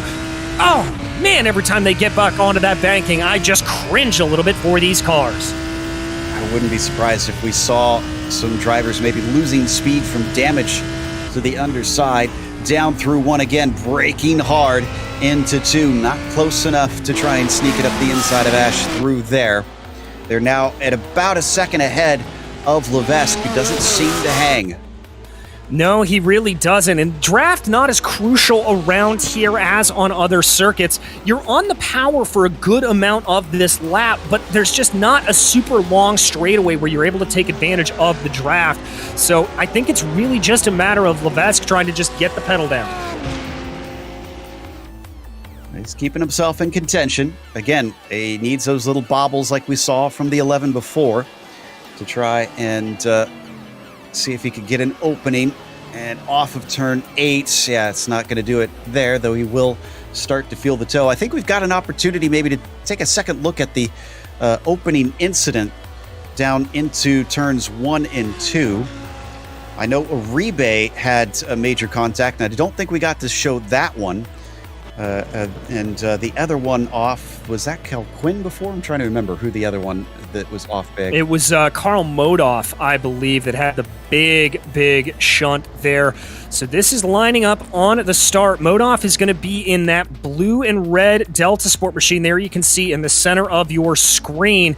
I think he got either a bump to the side or maybe a little bit of a poke from behind. There they are crossing the start-finish line. Diving down into 1-3. Oh, that was a big wiggle from that BMW. I'm not sure who that was, but just caught too much curbing, and that sent him wide and out into Modoff. Thankfully, there's a lot of runoff there out of turn 1. You take a while before you hit anything. Yeah, let's try to read the number there. That is that 22. So that would be Morales, who unfortunately lost control. And you could see the immediate reaction from Modoff, too. He tried to steer out of the way when he saw it happening, but it was just too quick. Now, it was Uribe in the 6 that had the secondary contact. You might be able to see it out of the windshield here. Oh, it looks like it's already happened. Oh, boy. And it is a big hit. So this has sent him to the pit lane to since take repairs. He sees the incident up in front of him. That's got to be a scary moment on its own. And he's still got to worry about his own car coming into the corner. I'm assuming he gets some help. Yeah, that's the Lambo right behind him. There's just a little bit of a dink. You can see it, and that sends Uribe just spinning right in the middle there. As we come back live, Lasherite is even closer. Look at this. 0.3 of a second now up to Stephen Ash. But Stevens played it cool so far. He's not letting him by. And I haven't seen any attacks while we were watching that replay. So I think this is two drivers simply biding their time. Well, it's sort of the story that's shaking out across the top of the field here, Joe. Ash and Lasherite kind of making their own little couplet behind them. Levesque and Mies doing the same thing. Little tiny gap there between them, back to Menino and David, and even behind them, a little bit of the same between Ludicky and Manuel Scoli. So kind of breaking down in this sort of 2x2 fashion. Now, this is the B version of this course, or the A version of this course, and not the B version, because that version has the NASCAR 3 and 4 turns on the oval, taking the drivers through, instead of here where you see them returning now. So I'm wondering, is it still enough on these long straightaways for Lasherite to maybe try and save some fuel, or is there just not enough long straights? I think not enough long straights are a hindrance, and also, really, Joe, the only time you're having a super heavy braking zone is going down into turn 8. That's the only first gear corner on this circuit, so I'm not sure how much fuel saving you'd actually be able to do around here. Now, granted, you can get it done. That's not to say it's not impossible, but it's still relatively quick laps, and so that plays into the factoring a little bit as well. Coming back towards turn 8 once again in this group, as the 88 of Rodrigo Mies chases the 888 of Guillaume Levesque down into the corner. Everybody trying to get the throttle down and accelerate as fast as they can down towards the braking into turn 9. Very swift left-hander, setting you up for almost a mirrored version of the first and second corners, really. And then down into the chicane. Let's see if he can get the launch.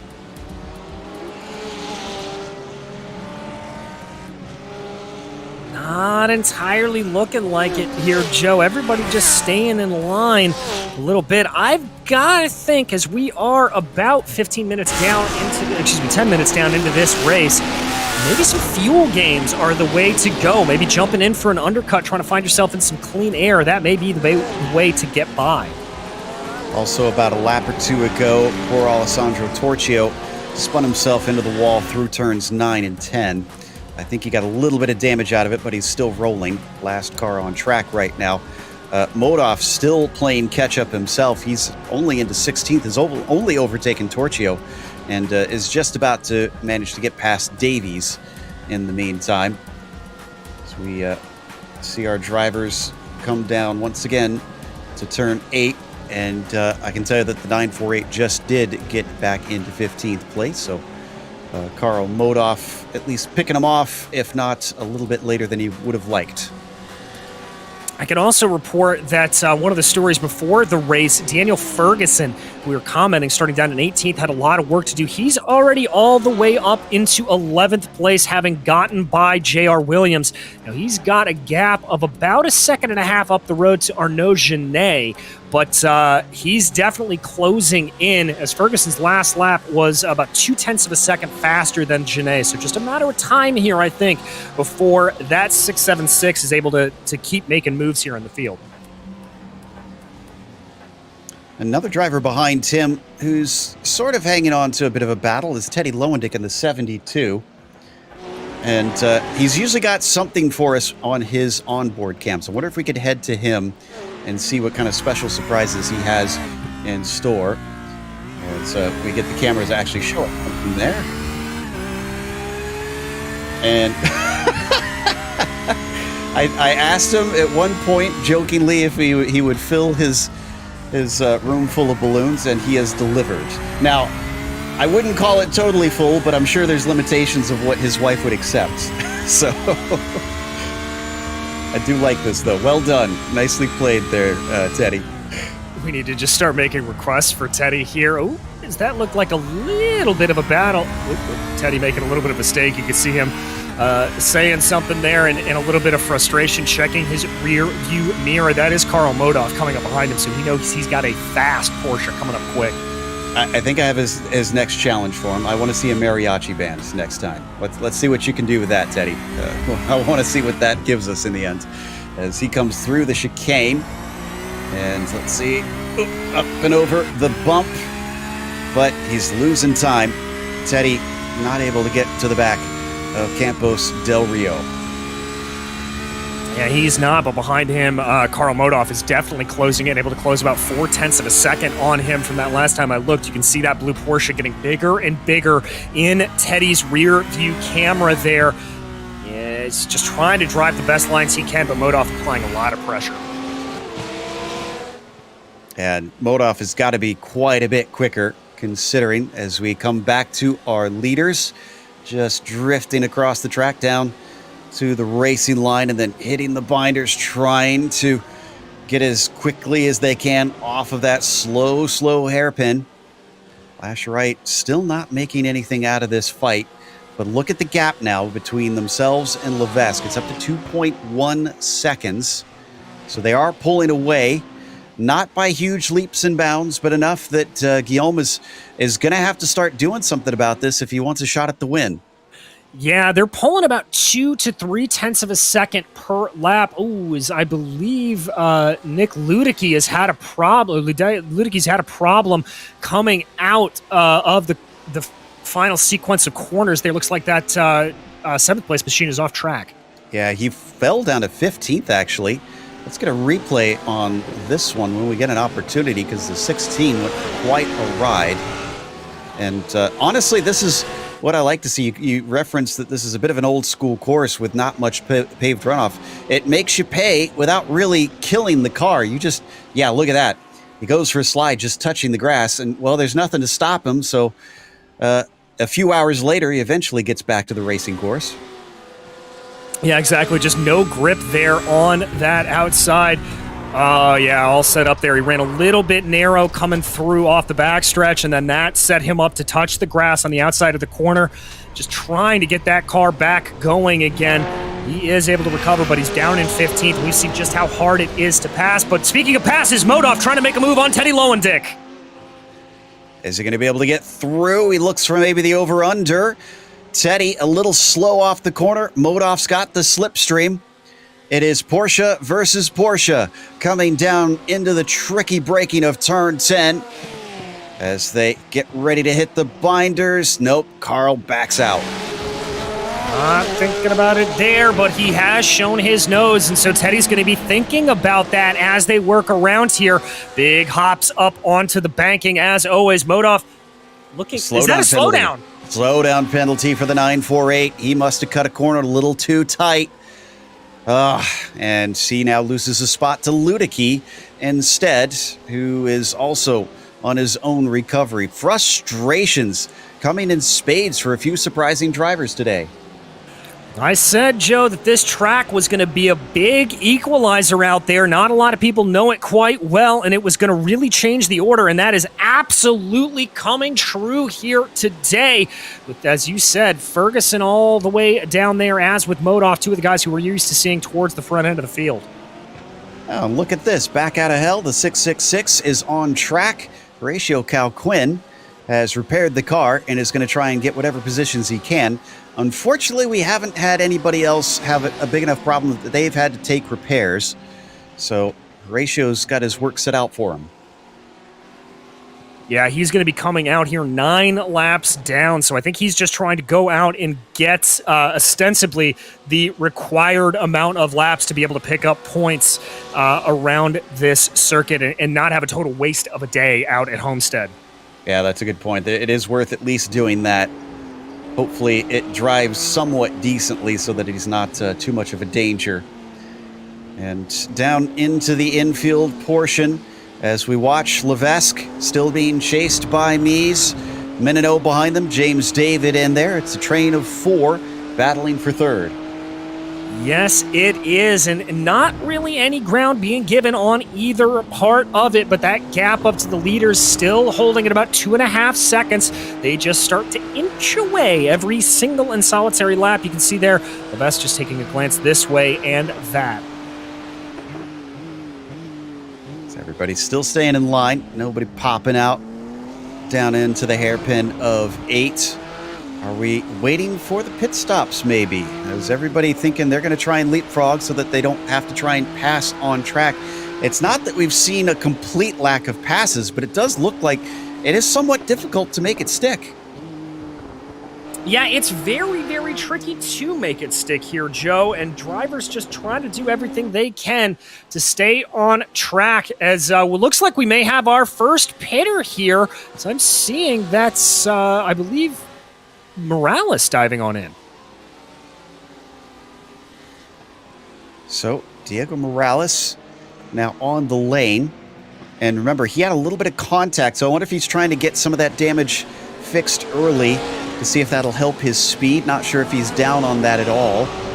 But he is the only one to take it this lap. Not seen any others in. Even Alessandro Torchio, who we know also accrued a bit of damage, is going to stay out. Oh, and we got a car off track. It's Teddy Lowendick in the first and second corner. And this was a pass attempt, actually, that made this happen. Ooh, if we want a fantastic replay, Lowendick and Modov had a front row seat, and actually Modov got 2 spots in one, I think, out of that. All right, so that right there is going to be Ludicky trying to make the move on Modov there. Dives down, or on Lowendick, dives down to the inside. You see him take a little bit of that inside curbing on turn 1. They come down here into turn 2. Tedsy's a little bit to the outside, tries to cut down on him, and that car's already starting to go sideways as he gets into the corner. Oh, ho, ho, ho. That is so close there from Ludicky, and Modov just able to streak on by. He did have to work a couple corners on it. Yeah, that was mighty fine margins there, and we're going to watch from Modov's perspective. Just a touch of the grass, and the tiniest touch of the grass for Teddy sent him off. There it is right there, and starts to veer back into the race, and the last thing these two want. Modov, look at the timing on that. He sees the gap almost as it's happening, sticks his car in there, and that's what gets him into 11th. Well, Joe, we talk about racing drivers having lightning quick reactions, and I don't think you need any more of a clear-cut example of it than that. Just incredible from Modoff. He's back up to where he started right now. He's up into P11. Not too shabby, not too shabby. Some of that was helped, I think, by Morales taking his stop. Ferguson's been in. Have we seen that yet?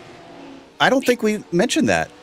No, he just came in while we were watching that replay. So Daniel Ferguson, he caught up to that group of cars behind Arnaud Genet and decided to dive on in, maybe trying to go for a little bit of an undercut here, get some clear track in front of him.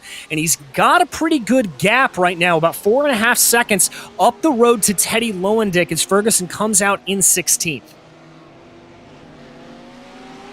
Okay, down through the 3, 4, 5 sequence and up towards 6. Once again, just trailing the number 11, staying at his tire tracks. The Lamborghini of Antoine Lascherite, if he has been saving fuel, has probably had at least a handy little help to shortening his stop and might be able to jump Steven once they come into pit lane like the other two that we've seen so far. But there's our first move, and he's going to try and get his nose to the inside, gets the door shut on him. Now, that was brave stuff from Stephen Ash. I don't think I'd be as willing to try and chop him off like that. No, I wouldn't either, but clearly Ash feeling he had the move to do it and able to get a good cut down there.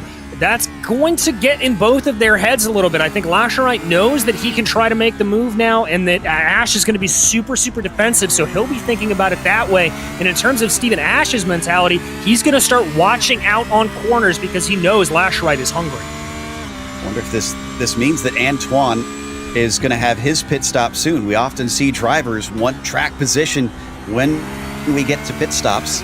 He seems to think he can make the overtake because he made a gutsy dive there, down through 3 and into 4 once again. Look at him square it off, too. He's trying to set him up. Yeah, he really and truly is, Joe. Just not enough straightaway, I think, here for him to be able to get the move down into 6. A little bit of an earlier break there. You saw how he backed off a little bit. That's him just trying to get a better run out of 6 through this sweeper of 7. He's going to have to be super aggressive here if he wants to get that move down done into 8. He's about 0.3 of a second back. I don't think he's close enough, and he knows it. He doesn't show his nose this time like he did last time, but he continues to try and take a later apex through the corners. So he's definitely doing something a little bit different from before, and hoping that it gives him the chance. We're down to now 18 minutes left to go. Still no other takers other than Morales. Well, and Ferguson is retired. When did we lose Ferguson? I caught it just now, Joe. It looks like he had a little bit of a self-spin popping around. I think some damage on the car from the previous incidents, and that sent him off into the grass, and he just decided to come down pit lane and call it a day. That same area, we've seen a couple of drivers get caught out going down into 1 and 2. There you see it, able to hold it, and now this is him coming down into pit lane and just calling it a day. Well, the good news is I believe he's past the halfway mark, which I think gets you points. I'll need to double check the rules on that. So he will at least be scored as 17th unless Cal Quinn gets by him, which it looks like might be the case. So it could be 17th or 18th for Danny Ferguson. The good news for him is, we had a pass for 13th Torchio on Davies. Nice move by the 73 to get that one done.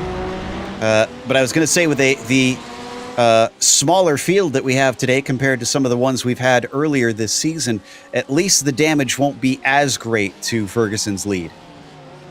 No, it won't. He'll be able to hold on to a little bit more than he would normally at one of the bigger races we've had, bigger participation, and he'll just focus, I think, ahead to try to focus in on next week as much as possible. Let's take a look at the replay on the 73. That was a smooth move down into turn 2 to make that one happen. Overtaking the Ferrari, setting him up here. He's got the slipstream. And this takes some bravery. It is very fast into turn 1 and sees the chance, immediately moves the car over, gets himself down to the apex, takes about a corner and a half, but he's got it done. Does have it done indeed, and as you said, Joe, we've seen so many people have problems through there. That takes a lot of commitment from Torchio to be able to run that line and not back out of it. So kudos there to the driver of that Hunkos Racing machine. Don't need a replay of it, but Ted Lowendick with another spin into turn 9, and he's taking the opportunity to actually come in the pits now.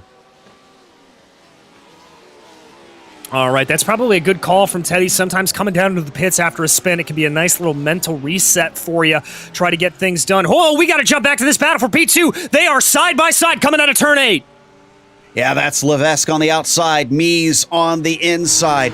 As he finally gotten past him, it's down into turn 9 where it carries on. Giving up the ghost, Levesque has to back out of it. Yeah, and that was Levesque just simply outbraking himself going down into turn 8, and Rodrigo Mies noticing it and diving down. Here comes James David down pit lane. Oof, and David taking it hard into that entry chicane into pit lane. He has definitely practiced that. So it looks like he'll be able to get himself a little bit of time trying to undercut his rivals here who continue their battle. And that's the best thing that could happen for David, is if these two keep going at it. Yeah, exactly. If they continue to go side by side and David's able to come out in a little bit of clean air. Now I'm watching to see where he is going to come out. If he can come out without a lot of cars around him, it's going to be a big, big help for his race. He is coming out in, not in clear air. He's actually coming out right in the midst of a battle between, well, Uribe, sort of a battle, and Davies. Uribe's a lapped car. Still, he's surrounded by other machinery, and he returns in 14th. That's not looking good. No, and that's going to be a little bit of a problem unless he can get by David very, very quickly. He is going to find himself or Davies rather, he's going to find himself in a bit of a world of hurt there. So Mies now has the track position. Does he respond? Does he pit in this lap? He's coming up to the pit entry here. No, he does not. He's going to stay out. Levesque does as well, and so does Menino. Yeah, they're all going to do that. Meanwhile, down in the field, that is Campos Del Rio and J.R. Williams. J.R. Williams able to get a nice pass done around the outside, going off at the backstretch. Indeed, and actually J.R. Williams was playing defense there, as it was an attack from Del Rio, who is going to come into pit lane himself. All right, so we're starting to see this pit window opening up here, Joe, and the question of who is able to save a little bit of fuel, who wants to try to go longer, that's all going to come into play. And while this isn't necessarily like an oval race where you have a spotter, some of these bigger teams may have a crew chief or somebody over their shoulder talking about it. They'll start doing the math a little bit and seeing if they can get their drivers out into that precious clean air.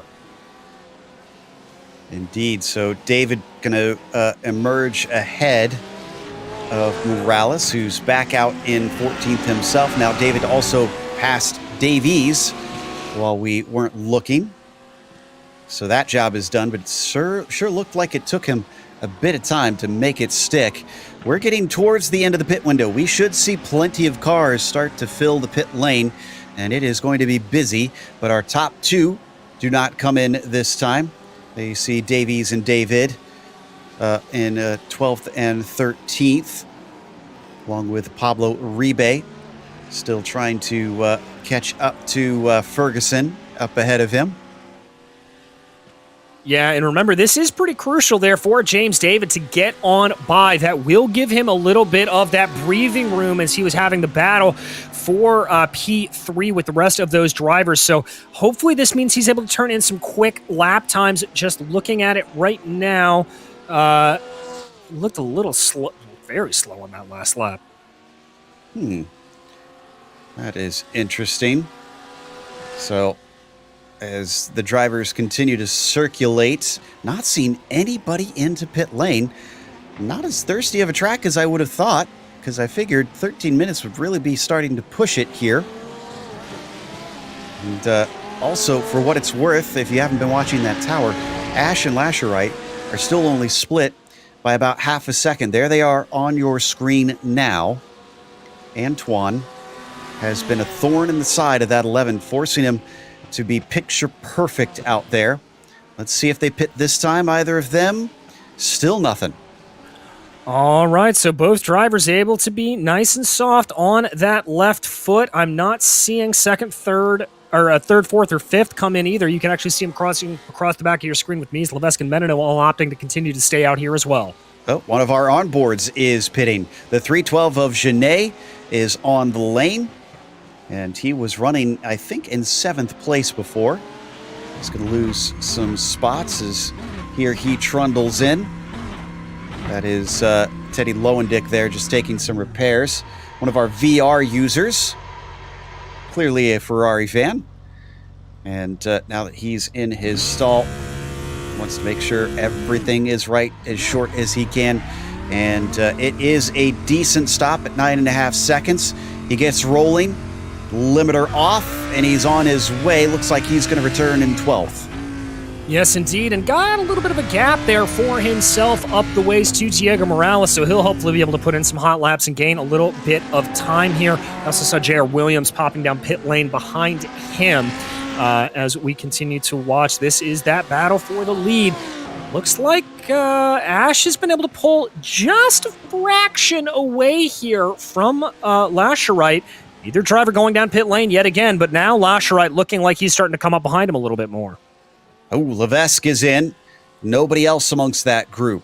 So we're continuing to see varying strategies from our drivers. You know, one of the interesting things from the onboard there with Genet was it looked like he had a set of speakers on either side behind him. So using that surround sound, that is a tool I haven't seen a whole lot of with setups on iRacing. Being able to really tell exactly where every car is around you with that surround sound system. Yeah, it's a good way to do it, Joe. Normally, you don't see a lot of that because you tend to have headphones on that will mimic that a little bit more, and you can get a bit of the surround sound from the ear coverings. But just as, if not maybe more effective, to have those full-blown speakers. Obviously, the one problem being is you don't want to have a housemate around probably because you're going to have it a little bit loud. Exactly. Hope it's someone understanding if you share your living space. Back on to the backstretch yet again, still waiting for our leaders to pit, as we've got about 6 or 7 cars that need to take fuel to make it to the finish. Will they dive in this time? The answer is yes. All right, a bit interesting that both drivers opting to come down at the same time. A little bit of a checkup there from Lascherite as he was, I think, worried about coming into the back of Ash there. So this is now going to be a battle of the virtual pits. Cruz Mies stays out. Menino, however, comes in behind him. Yeah, okay, so I guess it must have been both of them running it completely dry, because I wouldn't think Lascherite would want to pit at the same time unless he really thinks he can get that much shorter of a stop to be able to emerge ahead of him here. And it is vaguely shorter, but not short enough. He's just behind him. He's still stuck. Now he's got to do it on track. Yes, he does. So you can see there about 0.7 of a second faster for Lascherite, but just not able to get that up and going by the time they get out. Now, tire's going to be a little bit cooler here, and we've talked about this a little bit, at being stationary in the box for a little bit longer. That's Lascherite looking to the inside, not a real move. But we talked about the rear engine, rear-wheel drive nature of that Porsche. Tires being stationary for a minute means that they may be a little bit cooler and may be prone to a little bit of tire spin. Rest assured that Antoine Lascherite knows that, and he may try to press his advantage and force a mistake here out of Stephen Ash on this first lap.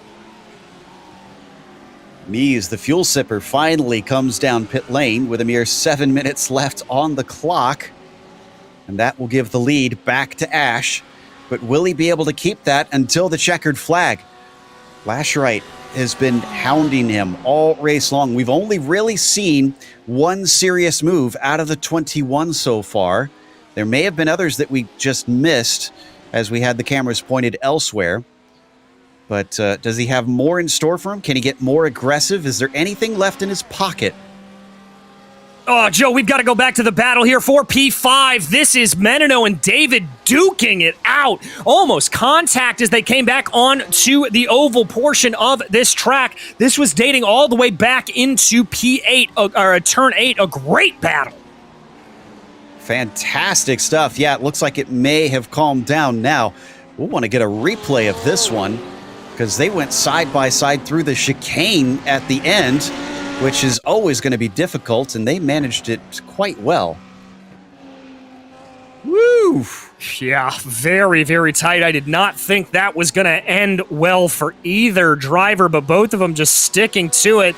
And it was eventually that Ferrari of Dave Menino that had to back out of it. I think he was a little bit concerned about damaging the car and the angle he was going to take coming back onto the oval. The battle of the Italian marks, and it was Lambo who came out ahead of the two of them, at least for now.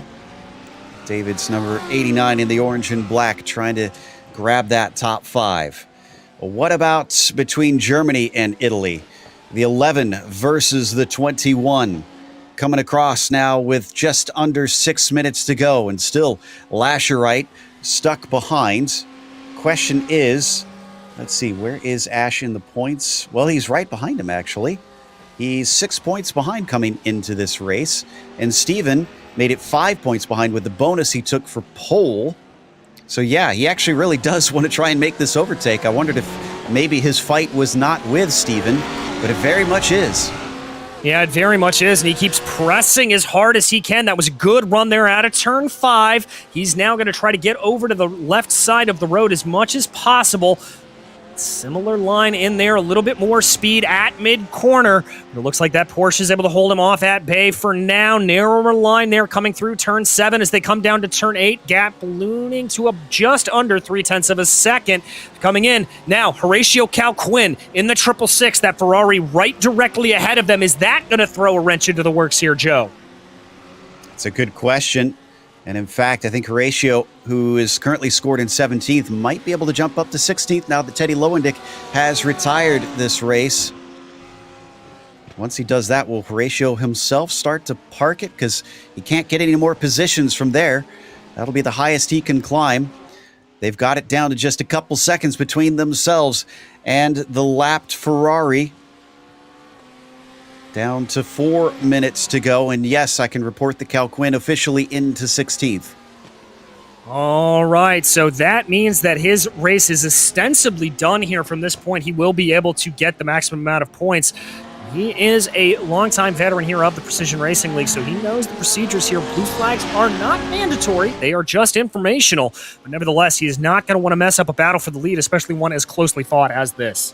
Yeah, he's got nobody to fight with right now himself, so Calquin really, I mean, he can pull over at the soonest opportunity to let them by and not have see any difference in his race results. And there you go. What did I say? Yep, just being a heads-up driver there and getting out of the way, letting this battle for P1 continue. Lascherite trying to gain any inch of traction he can over that number 11 Porsche from Stephen Ash in front of him, but just nothing doing quite yet.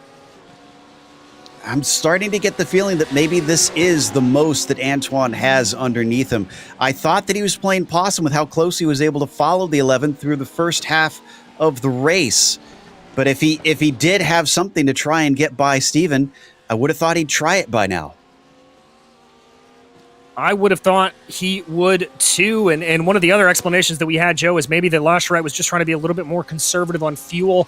That not coming to fruition as he had to stay in the same amount of time or the same amount of laps that Ash did. Car looks better under braking, but he's just not able to get the getaway in that big Lamborghini. Porsche just seems to have the advantage coming out of those slow speed corners. For what it's worth, Antoine did have a much shorter stop by about 0.7 of a second. But I think he should be okay on fuel, considering we theorized that he was probably easily saving it as he followed behind the 11. He's much closer this time. Does Steven defend? No, he's going to go straight to the racing line. He leaves the door open. Antoine will try it again, but Antoine will not get side by side. He was a little too far back, but that definitely did put Stephen Ash offline a little bit. Antoine is closing in here a little bit. Can he maybe use some advantage of the draft? Gap is hovering at about 0.2 of a second. I don't think he's going to have the braking that he needs going down here off the backstretch. Indeed, he doesn't, but he is definitely starting to press here. They'll cross over the line, I think, with 2 laps to go. Stephen Ash making it look like he is out on a Sunday drive here. I don't think we've seen him put a foot wrong since the first early few laps where he had a tiny bobble. And since then, the 11 has been just out in front controlling this race. 2 laps left. Can he keep that up? And can he keep Antoine behind him? Antoine looked like he lost a little bit of time there through the first couple of corners. That Lambo slipping and sliding a little bit, coming through 3 and 4. They now make their way out of 5. Yeah, Lascherite not looking as close as he did last time out. Ash gets some breathing room. That will help immensely down through turn 6. Taking it as wide as they can on that curb through the exit. And yeah, well, last time he was right underneath that rear wing. This time, Lascherite is a full 0.4 of a second back. He closes in under braking and gets within almost touching distance of that blue bumper, but it's still not there. White flag going to be waiting for them as they come to the line. Indeed, it is coming down there as much as possible, trying to work it out. Not looking like he's close. He's going to have one more lap at this, Joe. There's definitely opportunities there. There's heavy braking zones. If he could just get the car close enough, that didn't look like a great exit onto the front stretch. Don't think we'll see it down into turn 2. Maybe he's going to have to focus on a super clean 2, 3, 4, 5 sequence through here, starting with turn 2. Nope, nothing doing there. What about turn 3? He gets close, but he starts to fall away once again. Still at about 0.5 of a second between the pair of them. Not a good enough exit off of turn 5, down towards 6. He has got to be really good through the second half of the lap now. He's got to be really good. He closes in again through 6. We've had him seen a good run here through 7, but I don't know if it's going to be there or not. It was better. He gets it down to about 0.3 of a second. Does he dare? He thinks about it. He's flashing his lights. He's trying to distract him. He's using every trick in the book he can. And this really is the last chance. He has got to get a monumental exit, and it's not there. He is not close enough unless he gets a mistake out of Stephen Ash. I don't think he's got this race win. Stephen Ash is going to add himself to the list of winners here today as long as he is smooth through the last few corners. Oh, a little bit of a late surprise down into the chicane, but that was not going to work. And indeed, Stephen Ash becomes the 7th different winner in 7 races here in the PRL GT Pro Series. Indeed, he does. Lascherite holding out there, trying to get that done. Not able to do it behind him. Rodrigo Mies will be able to cross the line to take that final step on the podium. James David holding off David Menino at the line. Karl Modoff and his recovery only up to 10th. It's a race of what could have been for the 948, just ahead of Patricio Campos del Rio. And we had 15 cars finish on the lead lap, but 16 total cars actually finish. No, make that 17, as it looks like Cal Quinn. And Cal Quinn just got bumped down from Teddy Lowendick. How did that happen? We'll have to sort that out after the race, which we are going to go to our post-race show now. Stick around because we have the unofficial results as well as driver interviews coming away in a short while. Hey there, I'm Nicholas Dubois, co-founder of Advanced SimRacing. We are a Canadian company. So what we did here today is for a real petrol head. He's really passionate about cars, as you can see behind me. We did a turnkey solution for him based on his needs. We try to gather as much information as we can on our client. And like we did today, we install a D-box system. We install ultra-wide cube control steering wheel. We try to provide the best quality for your budget. So let's say if you want a budget of 10 grand, we're gonna give you something that's the best for 10 grand. If you want 20 grand, then we always try to stay within your boundaries. We do try to make it as easy as possible. So the client, once we install everything, it's pretty much gonna be a turnkey So he's gonna press start on his computer, and right after we'll try to explain everything, how it goes, how it works, and then he's ready to go. Our aluminum is from USA, treated in Canada, cut in Canada. So we do sand all our aluminum piece just to make sure the powder coat sticks to it. And that's one of the reasons why we use powder coat, is to make sure you have the best aluminum finish in the industry. And our quality is beyond what you can get with any other competitors right now. We are really, really passionate about all the gear, all the cockpits, all the sim hardware, and that's why we want to create something that's really going to reflect our passion into our product. Come visit us at advancedsimracing.com. You can always reach us if you have any questions. You can call us, you can text us, you can go on Facebook, like our page, ask us questions over there, and we'll make sure to answer every questions there is. We are very passionate about what we do, and we try to make it as easier for you to go into the sim racing world, because there's a lot of gear, there's a lot of options, but let us guide you through your process, and let's hope you'll be an Advanced Sim Racing customer.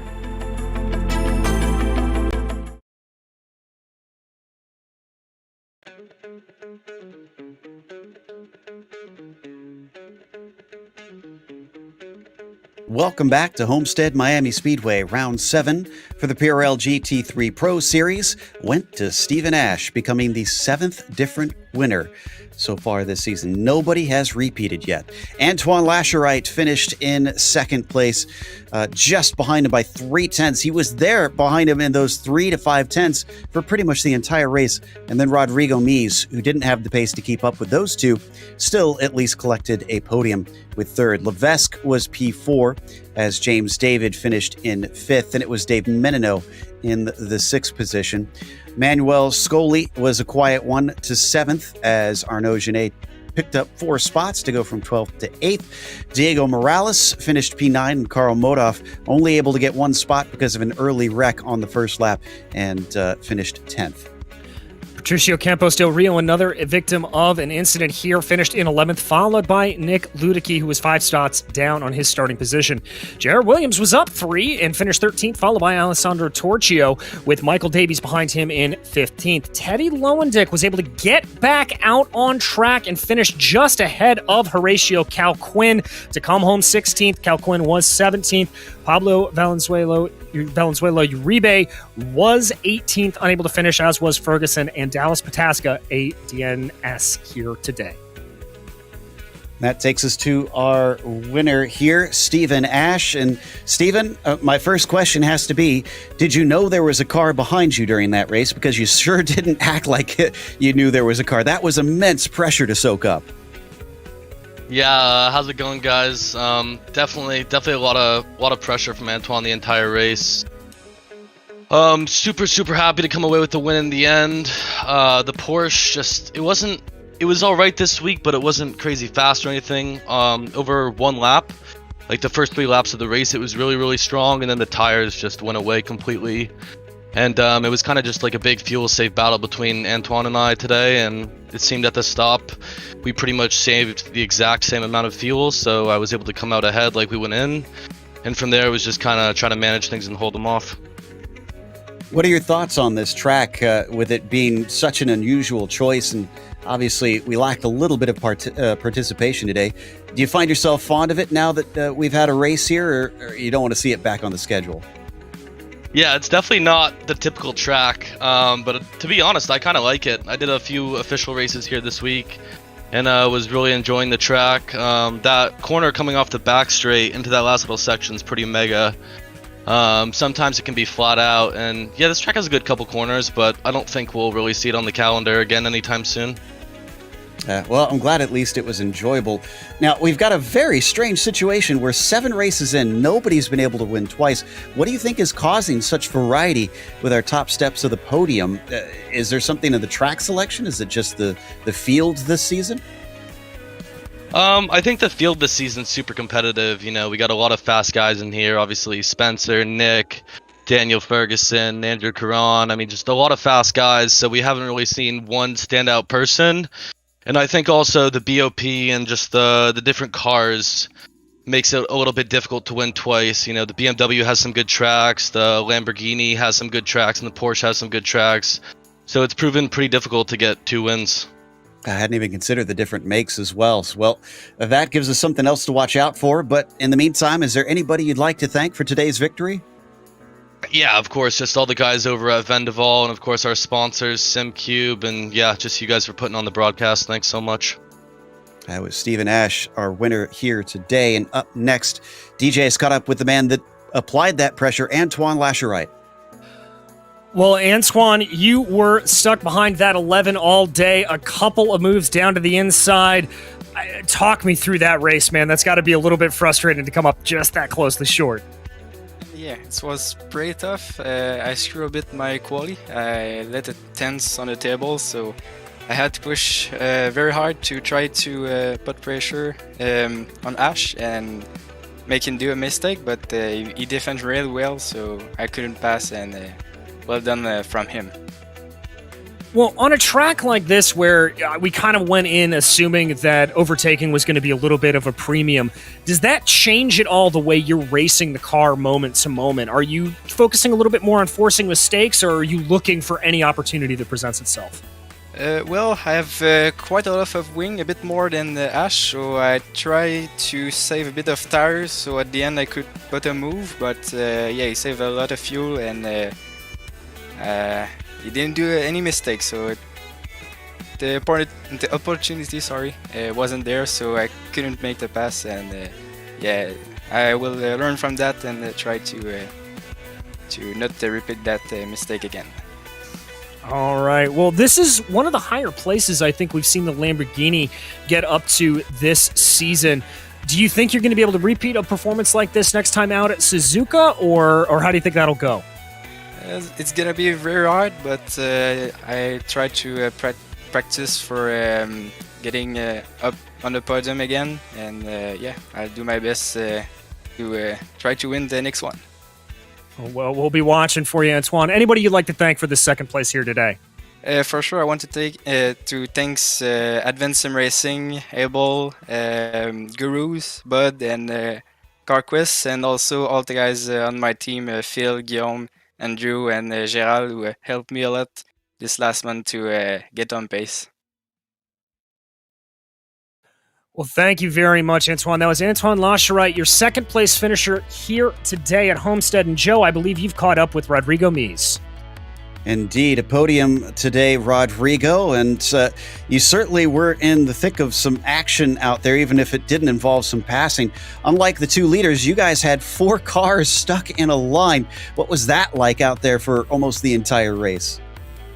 Well, hello guys. Yeah, it was a very intense race, very strategic. Yeah, when I knew that I had Guillaume pace, I knew that I have to save fuel, so I saved fuel like until 5 laps before the pit stop.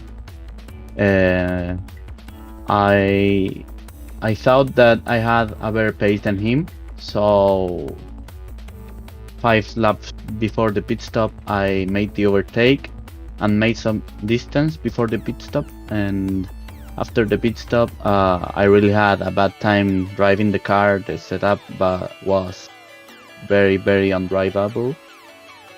So very happy anyways with the result, and hoping for the same result or better for the next weeks. It looks like you managed the undrivability quite well. How was it out there into some of those corners? Into turn 1, with such a quick left-hander into the braking of 2, and the same thing on the backstretch, coming back down into 9 and 10. What did the cars feel like coming into there? Are they fully flat out, or do you need a lift?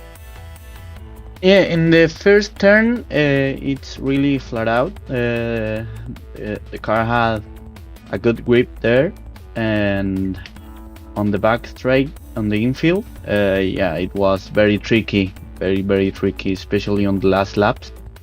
The car was very, very oversteery, so I had a bad time there trying to catch it on the last 2 laps. Even I entered the turn like a rally car, for example. It was very fun and hard. But finally it was a very, very great time out there. Again, an impressive feat from you out there today. We go to Suzuka next round, which is going to be quite a bit of a longer lap and a very technical course. Do you think you can maybe get yourself up onto the top step for the first time, become winner number 8 this season? We'll try. The field is very, very competitive. So it's very hard to keep up with the pace of the guys, but we are practicing a bit more towards the end of the championship. So let's see if I can get finally my first win. I'm really anxious about it, so I'm working very hard for it. Well, that hard work looks like it's paying off, because you came in third in the points and finishing third on the track today. Anybody you want to thank for the podium? Yeah, I want to say thanks to my team, to .cl, to my teammates Horacio Garquin, Christian Radatz, and thanks to you guys for the transmission, for the broadcasting. And thanks to my family that it's always watching the streams on YouTube. Oh, great stuff there from Rodrigo Mies in the number 88 car, taking third place today, which is going to wrap up our interviews. So we want to give some thank yous as well to our sponsors, which include ASR. They design and build the sturdiest and most durable aluminum profile racing simulation cockpits available in the market today. Visit them at advancedsimracing.com. As well as RaceLab. It helps you to improve your driving skills. Start using it now for free at RaceLab.app. And ButtKicker. Feel what you've been missing at thebutkicker.com. As well as SimMSA. Find out how you can bridge the gap between virtual and real motorsports at SIMMSA.net. And finally, NinjaTrader. Visit NinjaTrader.com and get started with a risk-free trading simulator to start tracking your performance. Thanks to the companies that provide the software and hardware for our broadcast listed on your screen. And additional thanks to June Lalonde, who provides our wonderful music. Check out her Bandcamp for more great work. Thanks to the team today, DJ, Rob, and Dougie. You can find more info about GSRC at globalsimracingchannel.com or through our social media listed here on the screen. Also, check out our merchandise store at simracingmerch.com/GSRC. We keep a link in the description below. And don't forget to subscribe to the YouTube channel so you don't miss a moment. The next time out, we are heading to Daytona for the MX-5s and Suzuka for the GT3s. That'll be Monday, November 8th at 8:30 p.m. Eastern. We also have upcoming races for other series listed on the screen, so check those out and mark them down on your calendar. Until next time, race clean, race hard. We'll see you on the track.